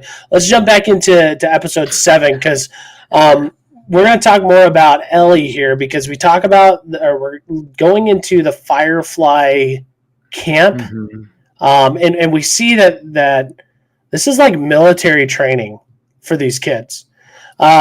The first scene we see here that they're running laps around the gym. By the way, her form with running looked horrible, by the way. I thought it was hilarious to watch, by the way, but besides the point. we see that it's like basically a military training base for the Fireflies. And come to find out, the guy, she gets into an altercation. We see that the officer the disciplinary guy, basically was saying like, hey, at some point you're going to be a leader in the Fireflies, right? Like you don't want to be in the dumps. You don't want to be the guy who's, manning some stupid night shift for whatever. Like you want to be a leader who has a key, a nice bed, all that stuff. This is, in my opinion, like one of the saddest things in the show is seeing this, is that these kids born into the craziness of this world are now having to live their life to protect like this group unwillingly. Like they didn't choose to be in this group. They were born into it basically. And now they have to train and at some point lead this group. And it almost kind of reminds me of the world that we live in now, kind of. Like, we live in a society where, like, hey, we're born in the United States. I didn't have a choice. And, yeah, luckily, hey, USA, baby. Best country in the entire world, by the way. But it would have been nice to have a choice, right? Or to have options, right? Or, like, and I know in life you don't get those types of choices. But in a scenario like this, where they're born into this, then they're forced to basically make a choice. You either die or you work for the Fireflies. That's basically what it comes down to. And so Fireflies are the bad people. This is the or Fedra. I'm sorry, Fedra. I apologize. Fedra. We're talking about Fedra. In Fedra is some organization that you basically live into, and then you become like leaders at some point. I'm curious because as we see this show developing, right? Like as we get some context from who Ellie is, right? And the backstory that she has from this episode, does it strike more fear to you as to what Fedra can do or what they have been able to do to people? Because if I'm not mistaken, they might have been killed in Kansas City, or I don't know where they were killed. When we were in episode 6 with the lady, or excuse me, what episode was that? Episode 5. Episode 5 where Henry dies. And that group dies. Was that Fedra or was that somebody else? Where Henry dies? Yeah. I think that was Fedra, man. I think so. Where Henry dies. Oh, yeah, because we see that's not Fedra. With the big zombies with that one's name.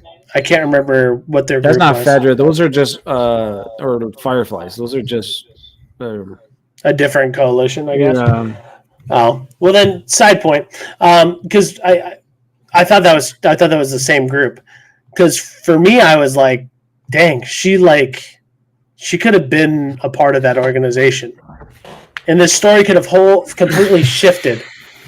This is where I want to get into it, because this is something I saw in this whole episode between her and Riley and their whole belief system. You saw the Fireflies and the Fedra, basically two belief systems that cannot coexist together, that they battle each other and basically kill each other all the time. And they say they're the wrong person, they're killing innocent people, when both are doing it. But sure, Ellie believes the Fedra side, and Riley's on the Fedra or the Firefly side. I thought it was great that they showed that they were still able to be good friends and still relate to each other. I think the mistake that they did make was making them lovers. I think we've already had kind of that same-sex kind of relationship, and I think it would have been great just to see that they were friends. And I think in that would have brought more people to be like, you know what? Just because you think something different doesn't mean I can't show you that we're still friends or that I love you.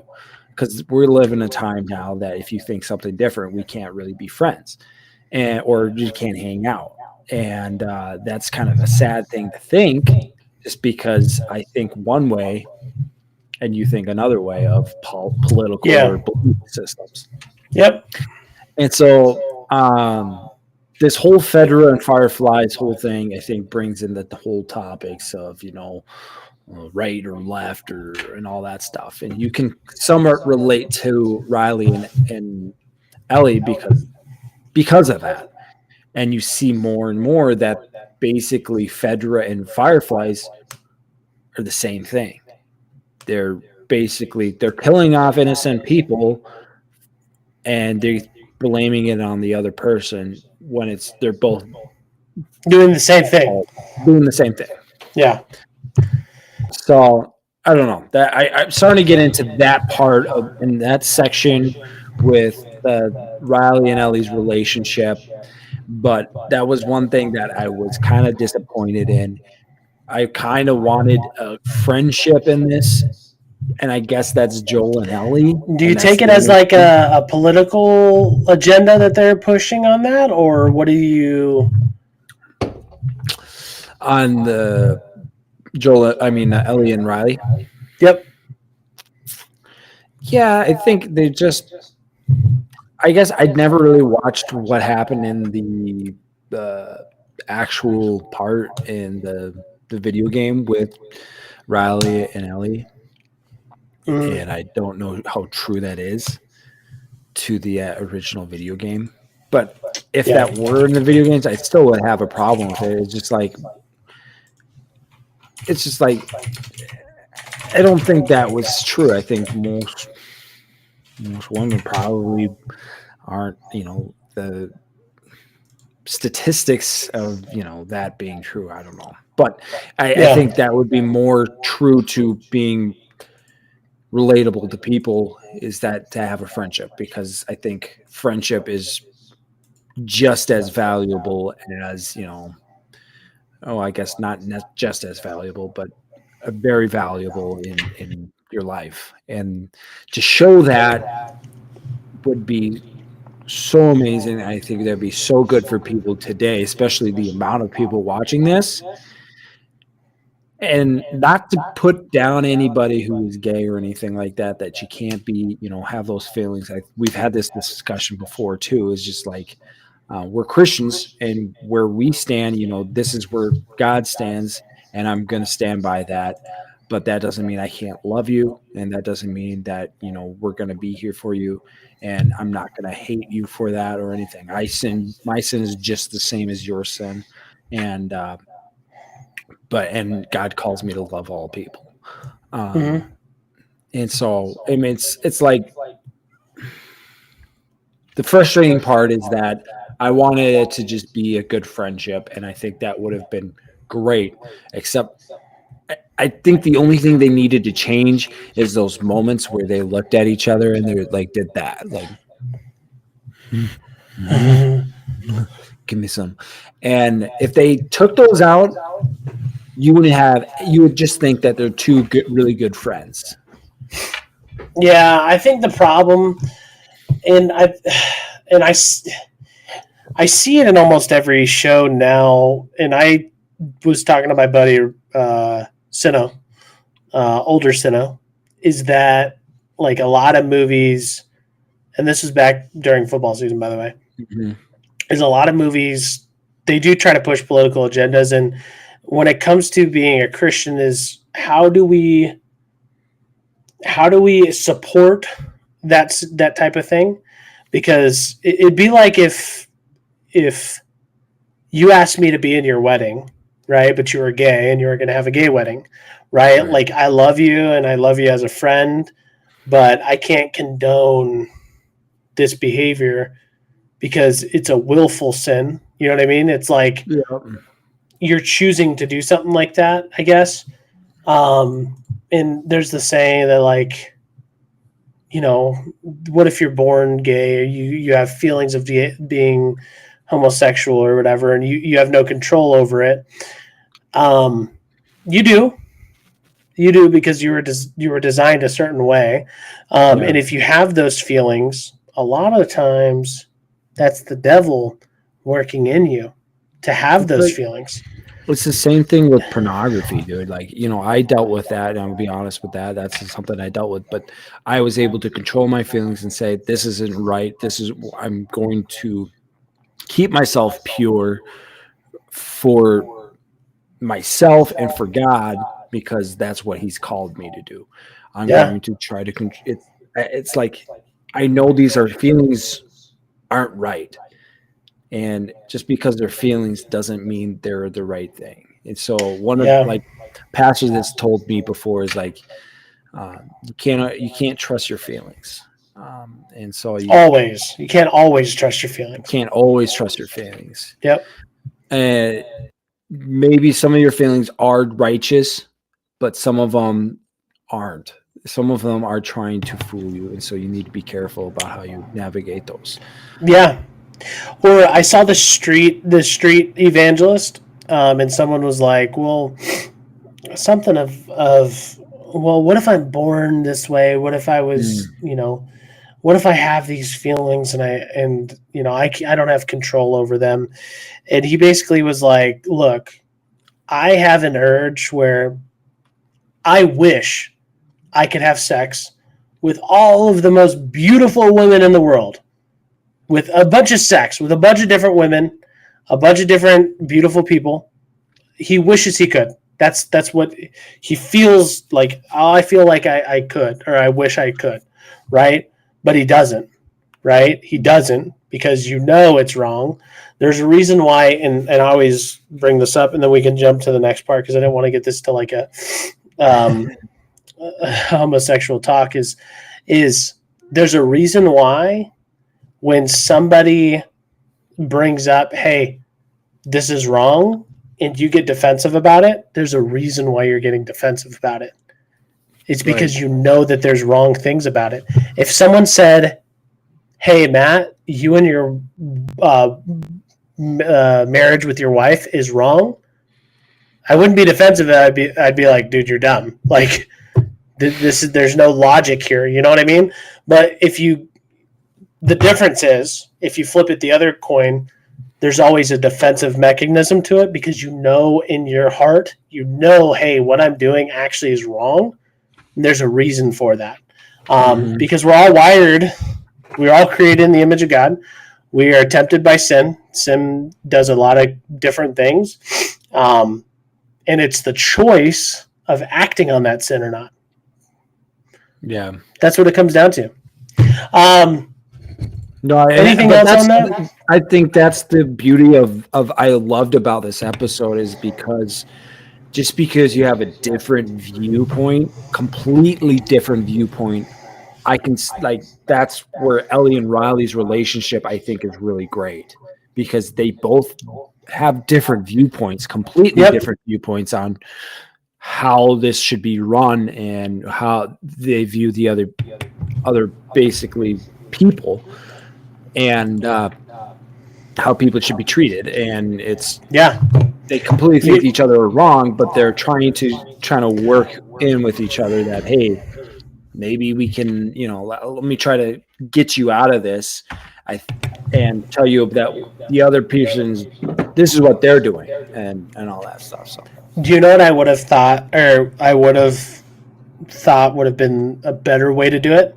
Is at the end, you see that Ellie's going for the kiss, and Riley just basically stops her and says, look, I don't roll that way, type thing, but I'm here for you.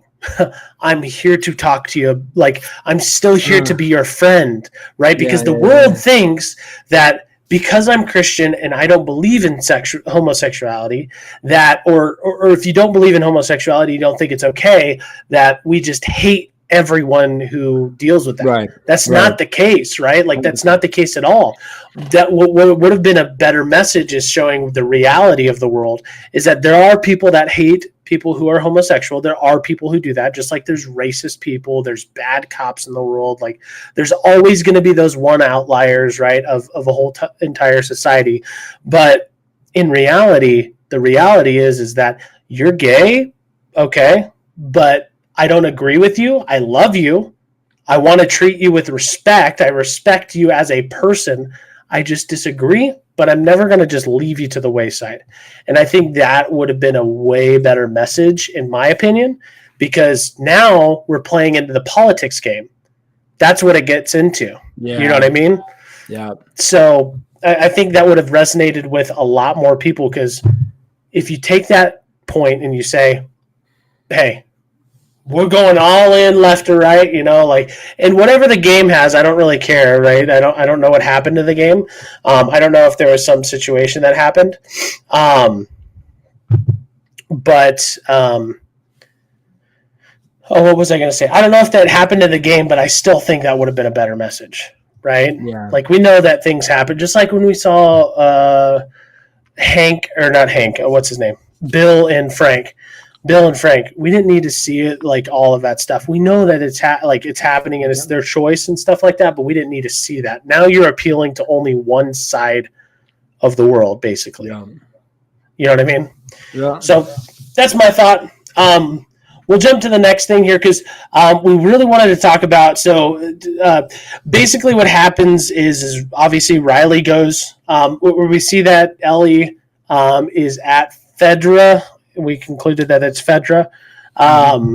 She's at Fedra. She's training. She gets into a fight with somebody. She has a conversation with one of the lieutenants. And come to find out is that Riley had been missing for like 2 or 3 weeks or something like that. They thought she was dead. They thought she wasn't alive. And Riley comes back into the mix. She comes to a really high tower where they're staying. It's like a big, not a skyscraper, but it's probably like a 10, 15-story building like you'd see in like New York or something. And Ellie's in her room. You could tell that they shared a room at one point, and the room or the other bed is missing, or nobody's there. The lights are missing, no pictures, because on Ellie's side there's pictures, bookshelves, all of it. And we see that she comes to the window. They have a whole extravaganza on the roof, where they're basically jumping from roof to roof, building to building. Before they get to the roof, they stumble upon a body in one of the buildings as they're going upstairs. And they find that the person had killed themselves, from what we know, from drugs and alcohol. And so I wanted to talk a little bit about that, because the crazy thing about this is, like, in the world that we live in now, there's kids that get away with drinking before 21, doing all that stuff. Now, like, in this real world, we're like, it's basically no holds barred. Anybody can pretty much do whatever they want, pretty much. And that's that's the idea that we get. And I'm curious, does that make the people in this show more real compared to our world, if that makes sense? Or are they like, is that complete fantasy? Because what my fear is that what we'll take out of this is that kids will take that as, oh, I can drink when I'm underage, right? And I can do all this crazy stuff. And I know this is a little side point, but again, we're a Christian podcast, so I wanted to discuss some of these things, because alcohol does no one good normally. And I don't personally drink anymore. I stopped. I know Regan still sips a couple beers and a couple brewskis. But it comes back to the point that I wanted to ask, is this show pushing ideas to the world that are negative, or are they positive? Because I just feel like every episode there's at least 1 or 2 things that you're like, man, I really hope Scarlett, my daughter, never watches this or gets an idea from this show. I think you're looking too much into it, because we're looking into this in the view of this is the apocalypse. This is where the world has ended, basically, and all things are going. Like, anything goes in this. There's no structure to anything, and we see that through Fedra and the Fireflies, that somebody's trying to gain rulership over something and get some type of structure through in this world. But there's really no one's getting that no one's getting tread on that. No one's gripping onto the true leader in the free world right now. And so I don't think it's a negative thing. I don't think so. I think when kids see that, the context of of this whole movie and TV show, I mean, is that the world's screwed up. We're all screwed over. There's really one thing left to do, and that's to die. And so when you have nothing to live for, like the guy laying there, you just wait to die or just kill yourself. So there's really no reason to live for them, except for just, living, really. And that, you could, if we talk more about Christianity and we get into that, that would be a good conversation about, even today, what's the point of living? Is it just to make money and have a lot of money in your bank account, and then at the end be able to give it to people at the very end, and then what? Is that it? And but same thing there is like, what's the point of living? Is it just to live, hopefully that somebody finds a cure, and then I get back to making money and then whatever? But yeah, I guess if you put it in that context, obviously the context of the show, I guess the reason why I bring this is it's such a popular show that it's like it's easily idolized, especially for kids, right? Like I feel like kids who even are below the MTV rating or whatever, rated R, whatever it is, obviously they're going to still see the show, right? They're still going to see that stuff. So that's why I asked the question is, a lot of these shows can be very dangerous because it pushes ideas that, it may not be in a kid's mind now, but it could be. And that was just my thought, seeing that point, and I'm just thinking to myself, if I was a kid and I stumbled upon that dead body, I would not sit there for 5 minutes, look at the dead body and be like, oh, there's alcohol here. Let me take the alcohol. Like, I'd be like, holy crap, I'm going to make sure that this guy's not a zombie and get out of there type thing. Yeah, and maybe that's just me. I don't know. These are rebel kids too. They're not somebody who follows the rules. So but that's my point, is that's easily idolized for some of these kids. That's why I say, could this be a way? And look, I'm not a conspiracy theorist, but the idea is that I always feel like media pushes something. It has to. It has to push something. So now that I'm aware of that, every scene that I see, I'm like, what are they trying to push here? Right? Like, is this something that, like, after watching the show, just so you know, and Scarlett, I'm sorry, whenever you get to the age that you can watch this show and you decide on your own that you want to watch it, but I'm not going to let you watch the show because there's a lot of stuff that I'm like, I do not want my daughter to idolize that stuff. Because if I go in and watch, I don't know, what was a movie that I idolized growing up? Like, I don't even know. Big Daddy was a horrible influence on my life. Because you're just a kid that does stupid stuff, and you look at, the stuff that Adam Sandler taught his kid, and you're just like, this is horrible advice, right? Like, that's stuff you wouldn't want to idolize, right? So that was just my thought. I thought it was really weird that they made that like a big point or a big piece of the show, because moving forward, they go and they're asking for the drinks like 5 or 6 times throughout the show, right? Their purpose was to get drunk with it. That's why I'm like thinking to myself, they're pushing some sort of ideology. Yeah, so I guess there was no point in it. There wasn't like a thing. Exactly. What did it change for the show other than them drinking the alcohol? Like, nothing of the show would have changed. Well, you could say that's why they got bitten. Because they were drunk? You could say that, too. Could, but the show didn't represent that. That's true, but you could say that's why Riley missed so many times and didn't kill him. But they weren't really acting drunk a whole lot. No. That's where I was just like, and that's the point, is that some people take drinking as, it's just have a few, right? And nothing bad will happen. But they went like 5 or 6 times taking shots of it, and you're just like, holy crap! Like I have one little cup, and I'm a little woozy, and maybe I'm just a friggin' lightweight. Again, I don't drink very much, never have, but that was just my thought. I always just feel like, And after having, I say that as I give you context, as me and Sino had been having a conversation that media is media and they push agendas, whether we see it or not, right? Like the devil works backwards sometimes, right? Mm-hmm. Like you don't expect it and you're just like, oh, they're just drinking and it had nothing to do with it. But in reality, when we put it into kids' perspective, there's going to be little girls out there that idolize Belle or Ellie. There's going to be girls that idolize her.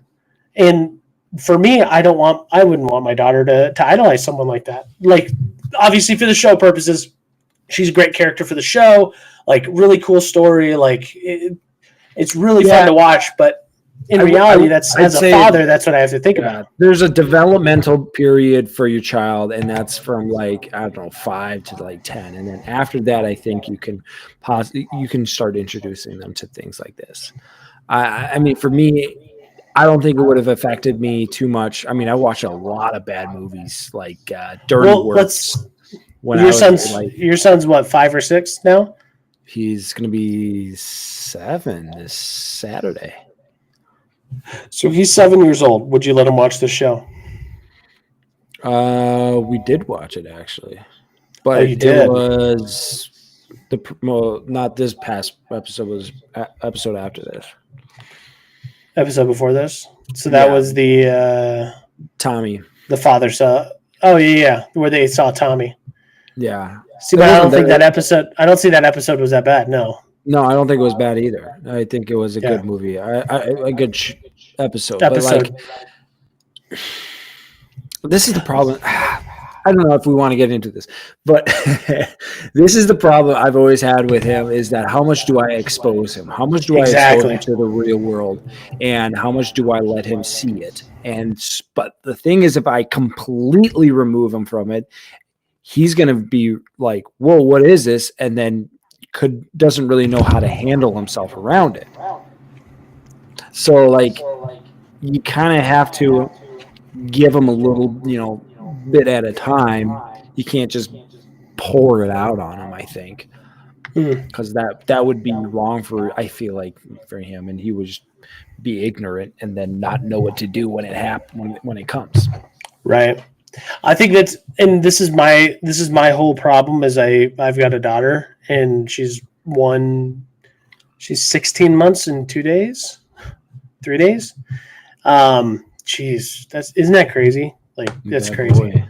She's walking too. That's crazy. She's freaking walking and running around. It's ridiculous. Mm-hmm. But I think that's hindered my ability to watch certain movies and think of it from before I had a kid to now, because I probably would have had a completely different mindset on it a year ago or a year and a half ago, however long it's been. It's been a little bit, but that's just my thought. I don't want to jump too much into that just because, again, that's a one-off tangent. I just wanted to get your opinion on it because that's what I was thinking throughout the show. I was like, man, I don't want my daughter to watch that piece because I don't want her to idolize that. But yeah, I agree. But yeah, so throughout the episode, we see, again, like Regan said, these are some mischievous little like kids, right? Like they're not like some like. They do their own thing. They don't really care. They don't have rules or anything that they follow pretty much. I mean, they have some like morals that they have, obviously, but they can pretty much just do whatever they want as long as they don't get caught. And so they find this mall. They go into the mall. They have a big extravaganza in the mall. I'm talking, they go to the arcade. They go on a Ferris wheel. They go to, where else did they go to? It was what was the other thing that they went to? They went to another escalator. Oh, the photo booth, the escalator, and all this stuff is like new stuff that Ellie's never seen. She's very, very sheltered, if you will, meaning like you could tell she probably hasn't gotten out too much. Meaning like she's mischievous, but she tries to stay within her confines. From what we get from this, because she's never been to a place like that. Come to find out, go ahead. Well, that's what I get from the episode, and I was going to ask you to comment on it. No, that They didn't go there because they were being told that there were a bunch of infected there. That's why. Okay. So And that was why. I remember now. That's my fault. I think Ellie is more of a rule breaker, and you get that through the whole thing. And Yeah. it's not necessarily I think she wants to more be on the Fedra side, where life is nice and she gets to be in charge of people, and kind of she likes to be that, and kind of, but at the same time she likes to. She wants to stay safe. Yeah. Yeah. Yeah. So basically, they were told they shouldn't go to the mall because it's infested with crawlers, basically, or whatever they're called. They go in, they go to the arcade, they do all this fun stuff. They do like have this whole little date or whatever. And we get a little argument between Riley and Ellie, because come to find out, Riley has a bunker in the mall just by herself. Just by herself. She's creating grenades or bombs or whatever in there. She's like creating a bunch of stuff for not Fedra, but the Fireflies. And so we see that they have a conflict because, again, Ellie is leaning more towards the Fedra side. She's not really a Firefly liker. She doesn't like the Fireflies. And we see that they have a conflict. She storms off. And earlier in the episode, we get hinted that there is what are they called again? Gosh, what are they called? A runner? Not the runner. Oh my gosh. It starts with an S, I think. Oh my gosh. What are the creatures in The Last of Us? Clickers. The clicker. Yeah. There we go. It wasn't a clicker. Oh, the runner. The runner. It was a runner, yeah. Well, they have runners, stalkers, clickers, bloaters, shamblers, and rat king. I have no idea who those are. We saw a bloater, right? We haven't seen a rat king yet. We have not. We'll just call it a clicker or a runner. We'll say whatever. You guys can correct us in the comments below. But they found out that we see that there is a clicker in the mall. I'm going to be honest with you. My wife and I were watching this, and I literally was like, holy crap, this is going to freaking suck. Like, there's one of two things that could happen. But I've literally freaked out because I was like, oh my gosh. Like, I knew at this moment that something was going to happen at the end. Yeah. So first thoughts on that, Regan, and then what was your expectations at the end? Did you? Yeah. That whole part, like, just it kept you on the edge of your seat, because you're just like, every turn, every moment that they have after that, you're like, where are you? Where's the stalker guy? Where is he's coming out here pretty close, and where is he? And it really kept you on the edge of your seat.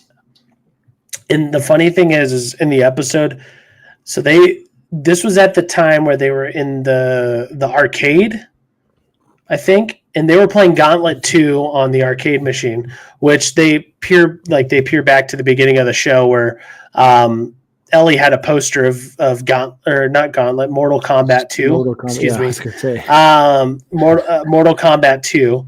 And they were like so loud, so obnoxious, like they're having a good time. This was obviously a game that Ellie never played before. And during that entire time, I was just thinking to myself of episode 2, where like, what's her name? Not stepped on the piece. Where Tess, yes. And all of the clickers got basically ran there. Mm-hmm. And all I could think about as they're making noise is this stupid clicker is going to call all of their friends. That's a true, yeah. He's going to call all of her friends, and then they're going to get swarmed. And somehow, obviously, we know that Ellie lives. Somehow, Ellie gets away. So during that entire time, as they're screaming, as they're being stupid, like, I'm just thinking to myself, no, please, no. Like, it's a good point, though. Why wasn't there any more? Like, because we're told that they can communicate miles and miles away to each other. And if they hear or know that somebody's there, I suppose they probably got things to protect them or things like that. So, yeah. Something like that. But during that entire scene playing Mortal Kombat 2, and they're like, finish her or finish him. Like, I'm just thinking to myself, this is foreshadowing something. Something's going to happen. Someone's going to get ripped to shreds. And I mean, the first finisher was the woman eating him and then pooping out his bones. Yep. So or the second or third, or I don't know what it was.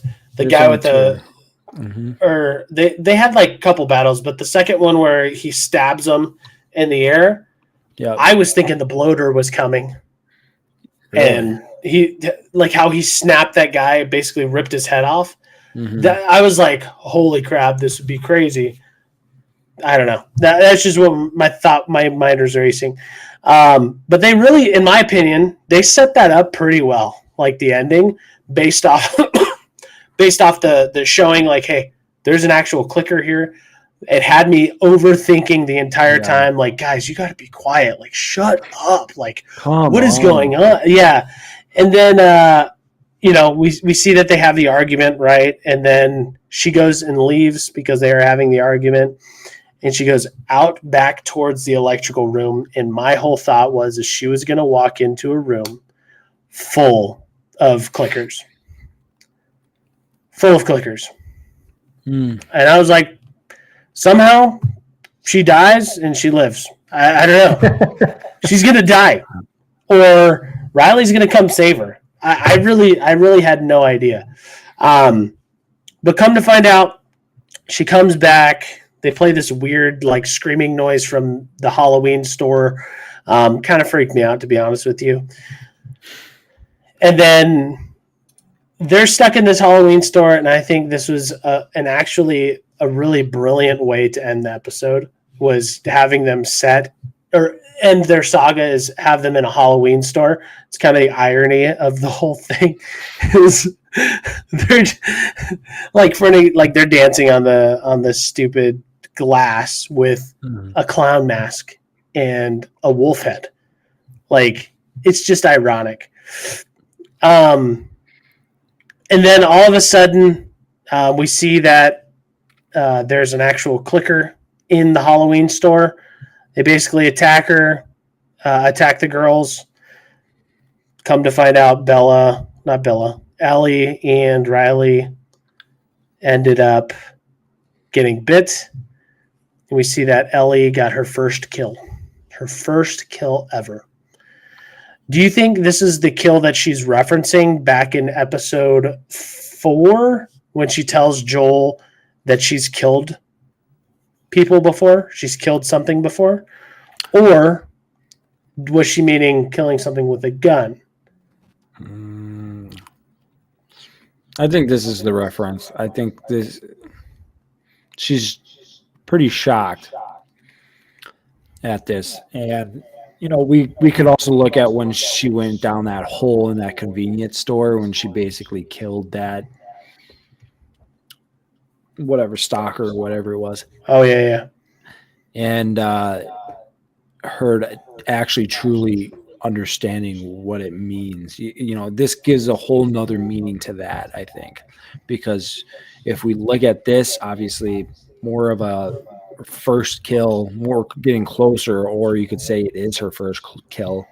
That whole part is her understanding what she's doing, and more of just why did she just stab the stalker straight up when it wasn't really hurting anyone or anything like that. So she's understanding more about who she is and what it means and what it takes to kill, and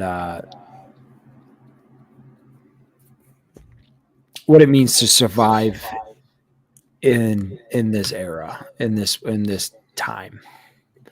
Yeah, that's what we're talking about here, Trevor off YouTube. This wasn't her first kill. She stated that she had killed before. Yeah, that's what we're discussing. Is this was this was her first kill, or potentially was her first kill. Because, I mean, she went for the head, and I think this is where they explain, like, hey, this is where she got her first one. And then down the road, or previous episodes, is we can remember exactly what she said to Joel, is like, hey, this is my first kill. This is my first time. I'm curious if she's killed any humans. Well, we know that she has from, basically injured one really badly. By you saying Besides that point, yeah, because she also was like, hey, this wasn't the first time I've killed somebody. When this was right after she killed that guy who was on top of Joel. Mm-hmm. Who else did she kill? I wonder if that foreshadows the fact that she killed Riley in this episode at the end. That's a good point. Yeah. Because that's the thing, is that, yeah, we are very much left to kind of figure out what happens to Ellie after they got bitten. Yep. So I think in these, we got to figure out what happens in that whole thing, dude. Yeah. Because this whole nother episode, we're not going to even really, it seems like we're not going to get anything more about that moment. And I wish I would have known that, because then it makes sense why she told Joel, like, hey, I've killed somebody, or this gives that piece to the puzzle, if you will, right? Because I'm thinking to myself, when she says, I've killed something before, I'm recalling the episode before where she stabs the clicker when she's downstairs under the ground. But we see that now in this episode, no, that ain't the first kill that she's had. She now killed the other clicker at the end of this episode. Mm-hmm. But now we have to think, okay, well, if it can't be those two, right? Because the first one could be the zombie, but if she's talking about a human, which we don't know, they didn't specify, has she killed one? And was it, I don't know. It's a mystery. Did she end up killing Riley, or did she leave? Or did she leave Riley to become, or did Riley become a stalker? Or did she do suicide on her?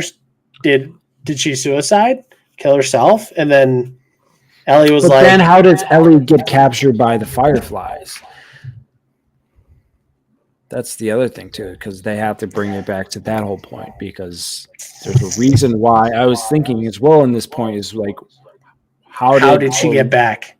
How did she get back to that place in that apartment where she was getting basically questions every day, and you now know why they were asking her questions all these days, because they were trying to make sure that she wasn't infected and she was okay, and they had her chained up and everything, and they weren't scared of her necessarily. They just didn't want her to be infected. Right. So I'm curious. There's still a lot of context that we're missing, and I think that's just what I think they're going to have to revisit some of this stuff moving forward.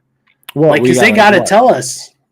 Well, there's only 2 episodes left after this episode, 8 and 9. Yeah. I think at some point, and they probably won't, but I'd like to know a little bit more about what happens afterwards.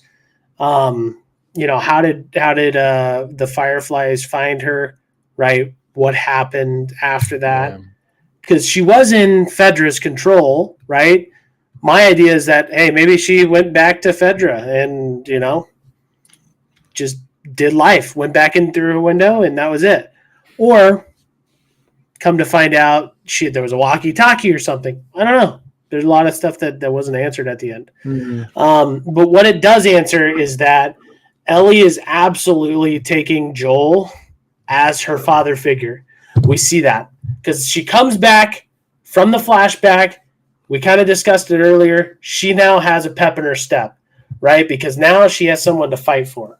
Before Joel, she had Riley, and Riley was the person she was fighting for, right? That's why she fought that girl, because that girl made a comment about Riley at the beginning. That's the person she lived for and fought for. Now she has Joel. And I think that's where this whole episode shows that the dynamic is now shifted in this episode to where now Ellie has to show, like, hey, I care about this person. I'm going to take the steps to protect this person.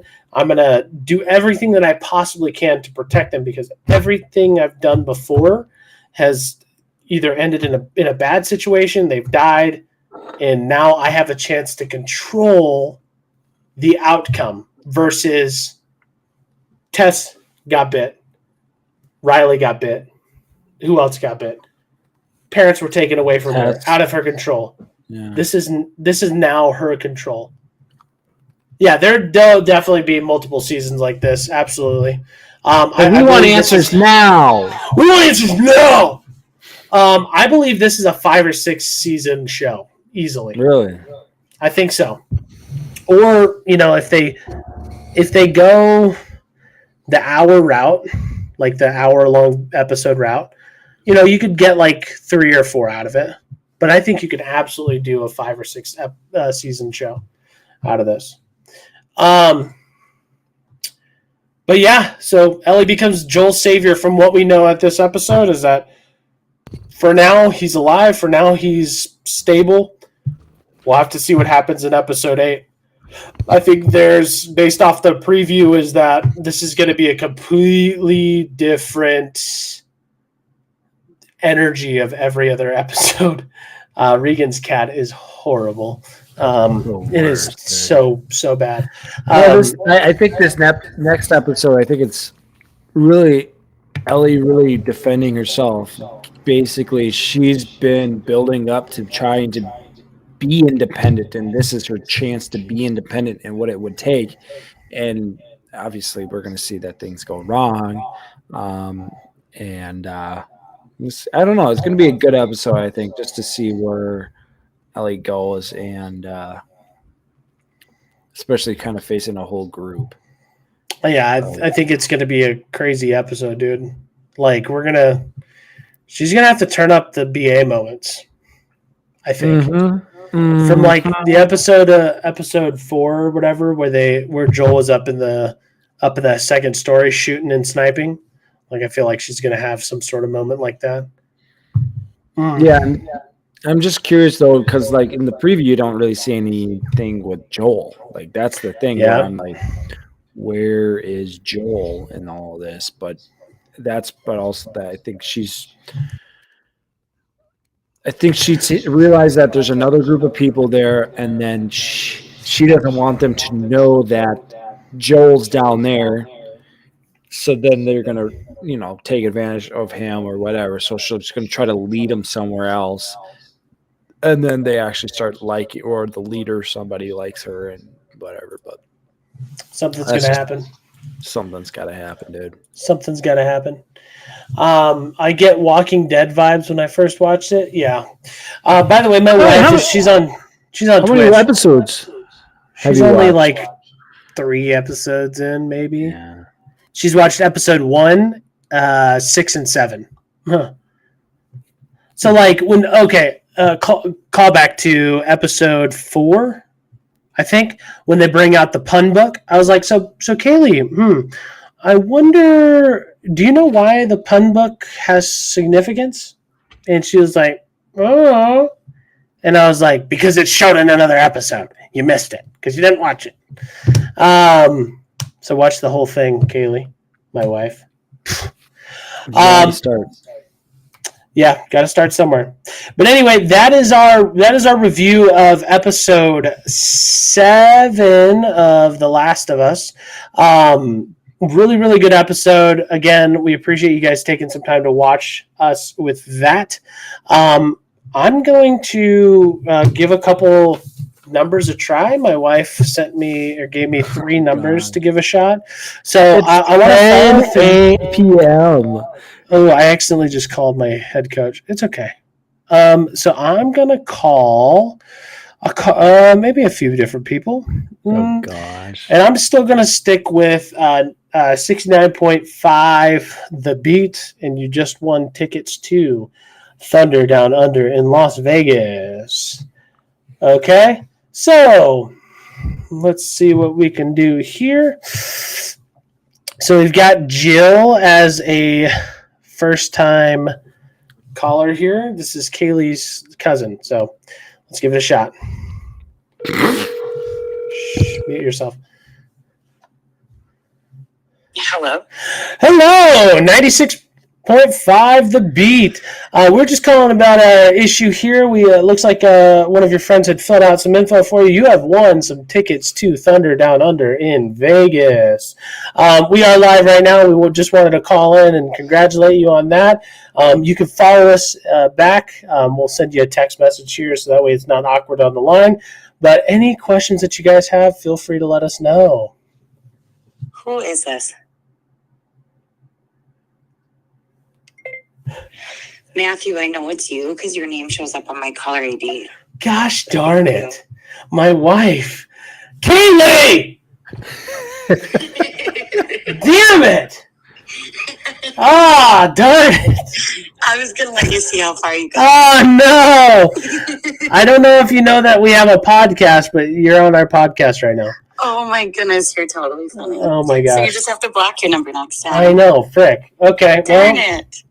Well, I hope it was believable for a second at least. Well, I mean, if you want to send us all of us girls, go. I'll default that to Kaylee. All right. You guys have a good night. Alrighty, bye. Kaylee! I specifically said, don't give me people that know me or have my number. Or, it's her cousin. How are you? I don't even know her. I don't even know who this is. So I don't know how she has my number. Matthew? Okay, I'm going to do one more because I really thought that this would be hilarious. 25. Matthew.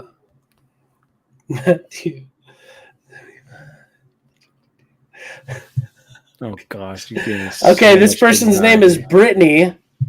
This is from Texas. So a person from Texas. I doubt she has my number. But caller ID.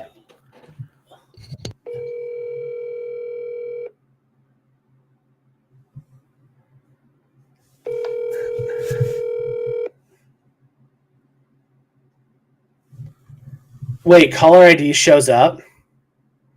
How does that work? I don't have caller ID. If they don't have my number saved, it just shows the number, right? You got the do specific thing, I think, on your phone. Star 67, right? I think that's what it is. 254. Okay. Star 67, last call here. Last call.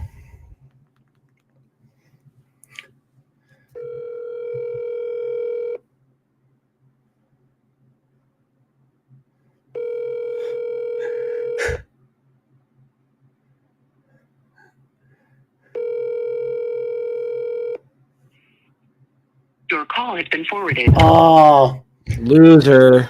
Dang. Roy, ugh. Dang, I really wanted that to work, man. I really wanted that to work. Should I do this last number just for the gigs? Just for the bit, since I have the numbers. Star 67. Oh, gosh.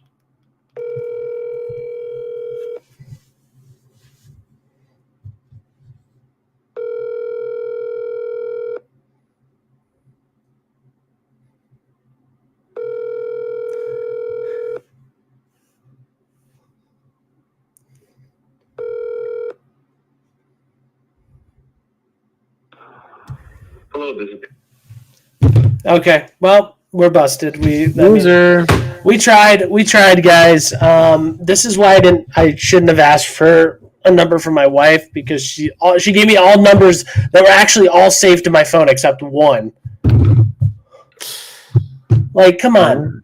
At least I gave you somebody's number that you saved in your phone. Frick. Well, ladies and gentlemen, we appreciate your time today. Oh, shoot. Actually, I'm so sorry. We have one segment left, and then we are done for today. Our weekly hauls. We've got a couple hauls. We got some hauls, baby. I've got some good stuff. While I set up one of them here, Regan, if you want to go on and do yours really quick. Yeah, I got it right here because I was prepared. This is I'm really excited about that. I actually just watched it before we came on, and boy, is it get good. It's a birthday present, a late birthday present I got, but I love it, and I'm gonna be showing this one off to the old pals when they come over. It's the old X-Men Calo Vengeance. My good pal Matthew Weathers got me this for my B-Day. He knows how much I love myself. You can hear everything. Oh my gosh. If you guys don't watch X-Men, back in the 90s, this is a popular TV show. And if you don't remember, it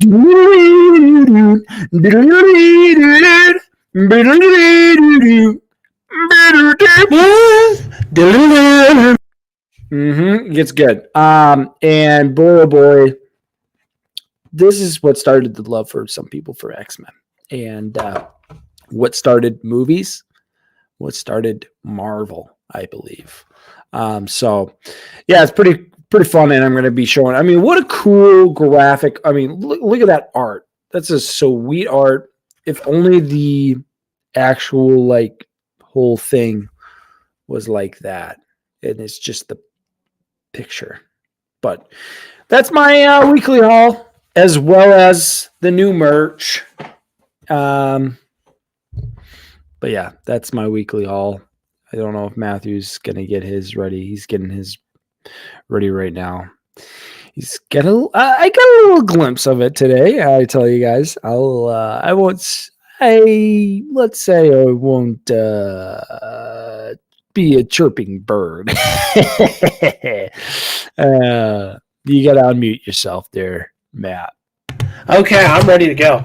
Okay, so I've got 3 things. I'm really excited about all of these because they're going to get put to some use, I'm sure, for something. I don't know what, but when you buy things, you don't know sometimes. And I'm just going to make a bunch of racket because I know Regan hates it.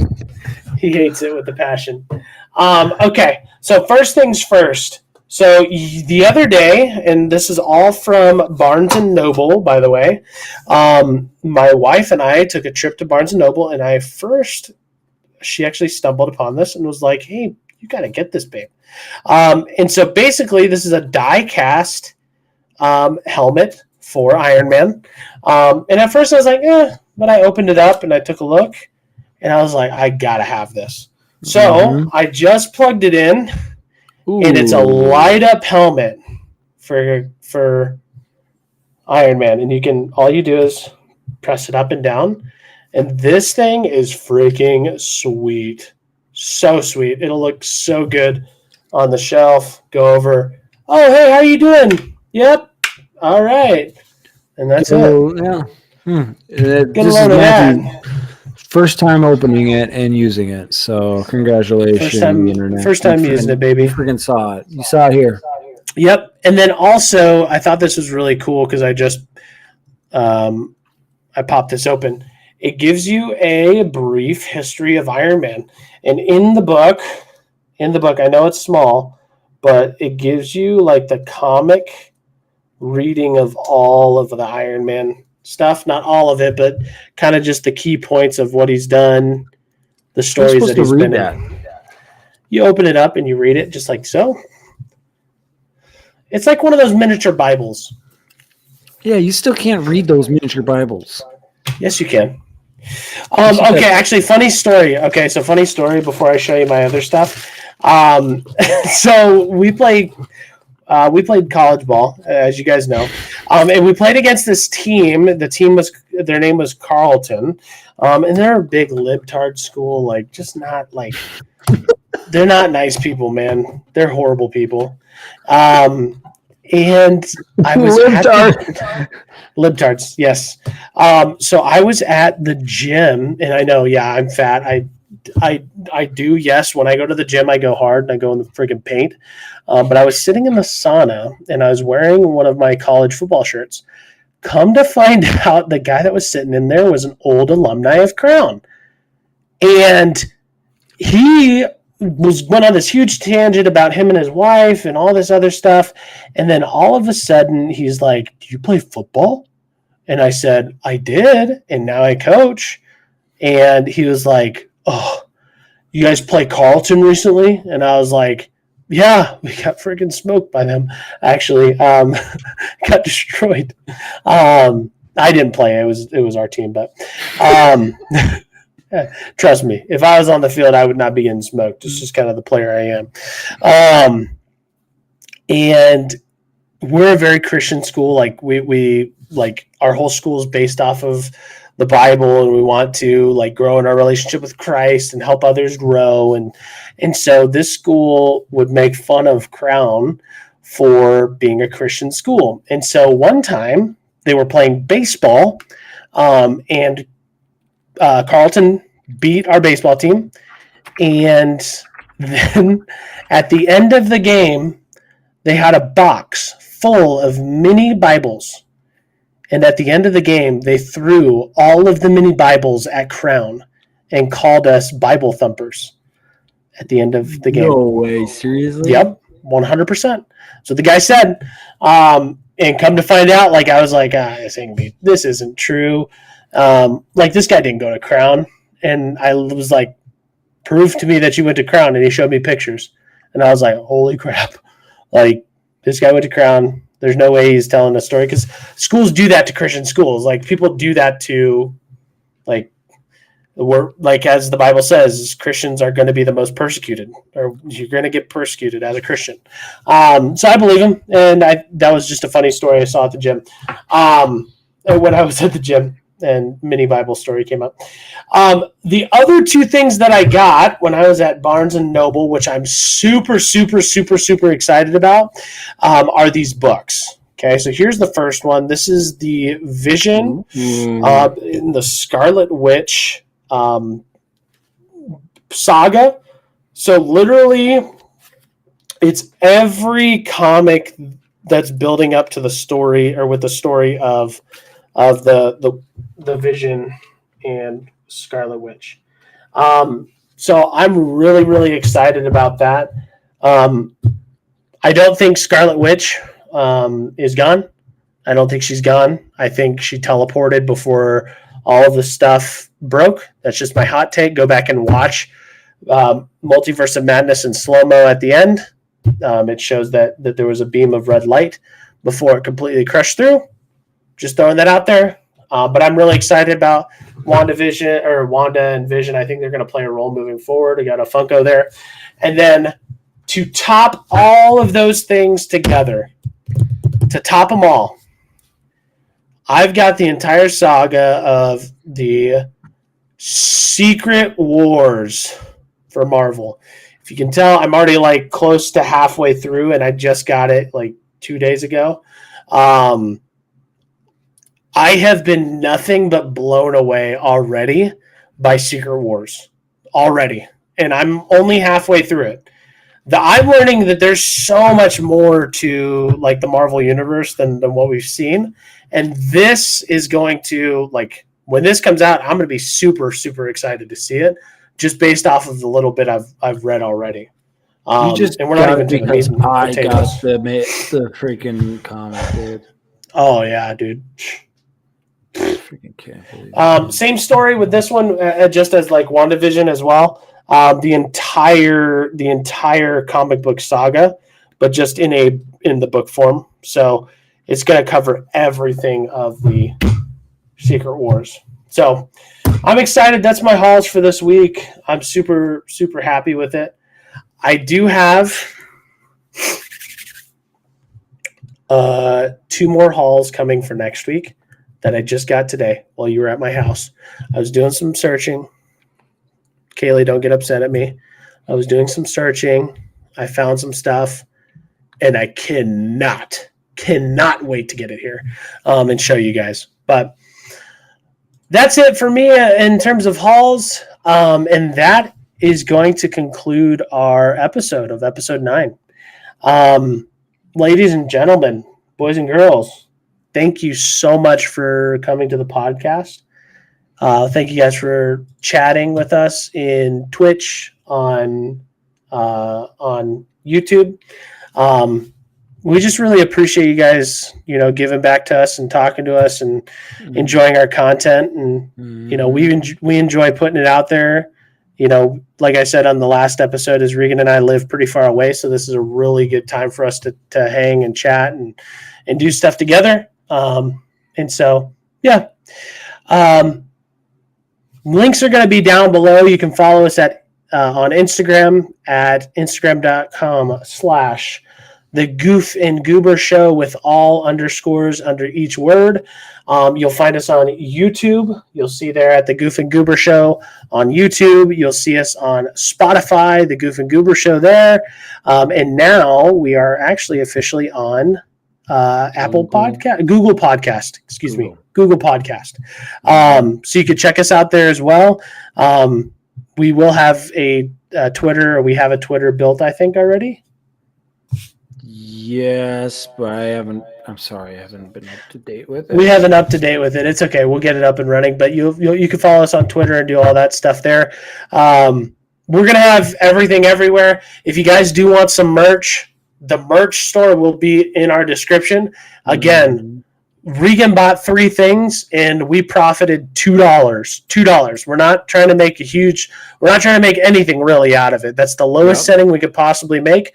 We just want you guys, if you want and you feel obligated or you want to rep the merch because you like it and the looks of it, go ahead, please. Do it. But yeah, anything else before we go, Regan? Anything I forgot?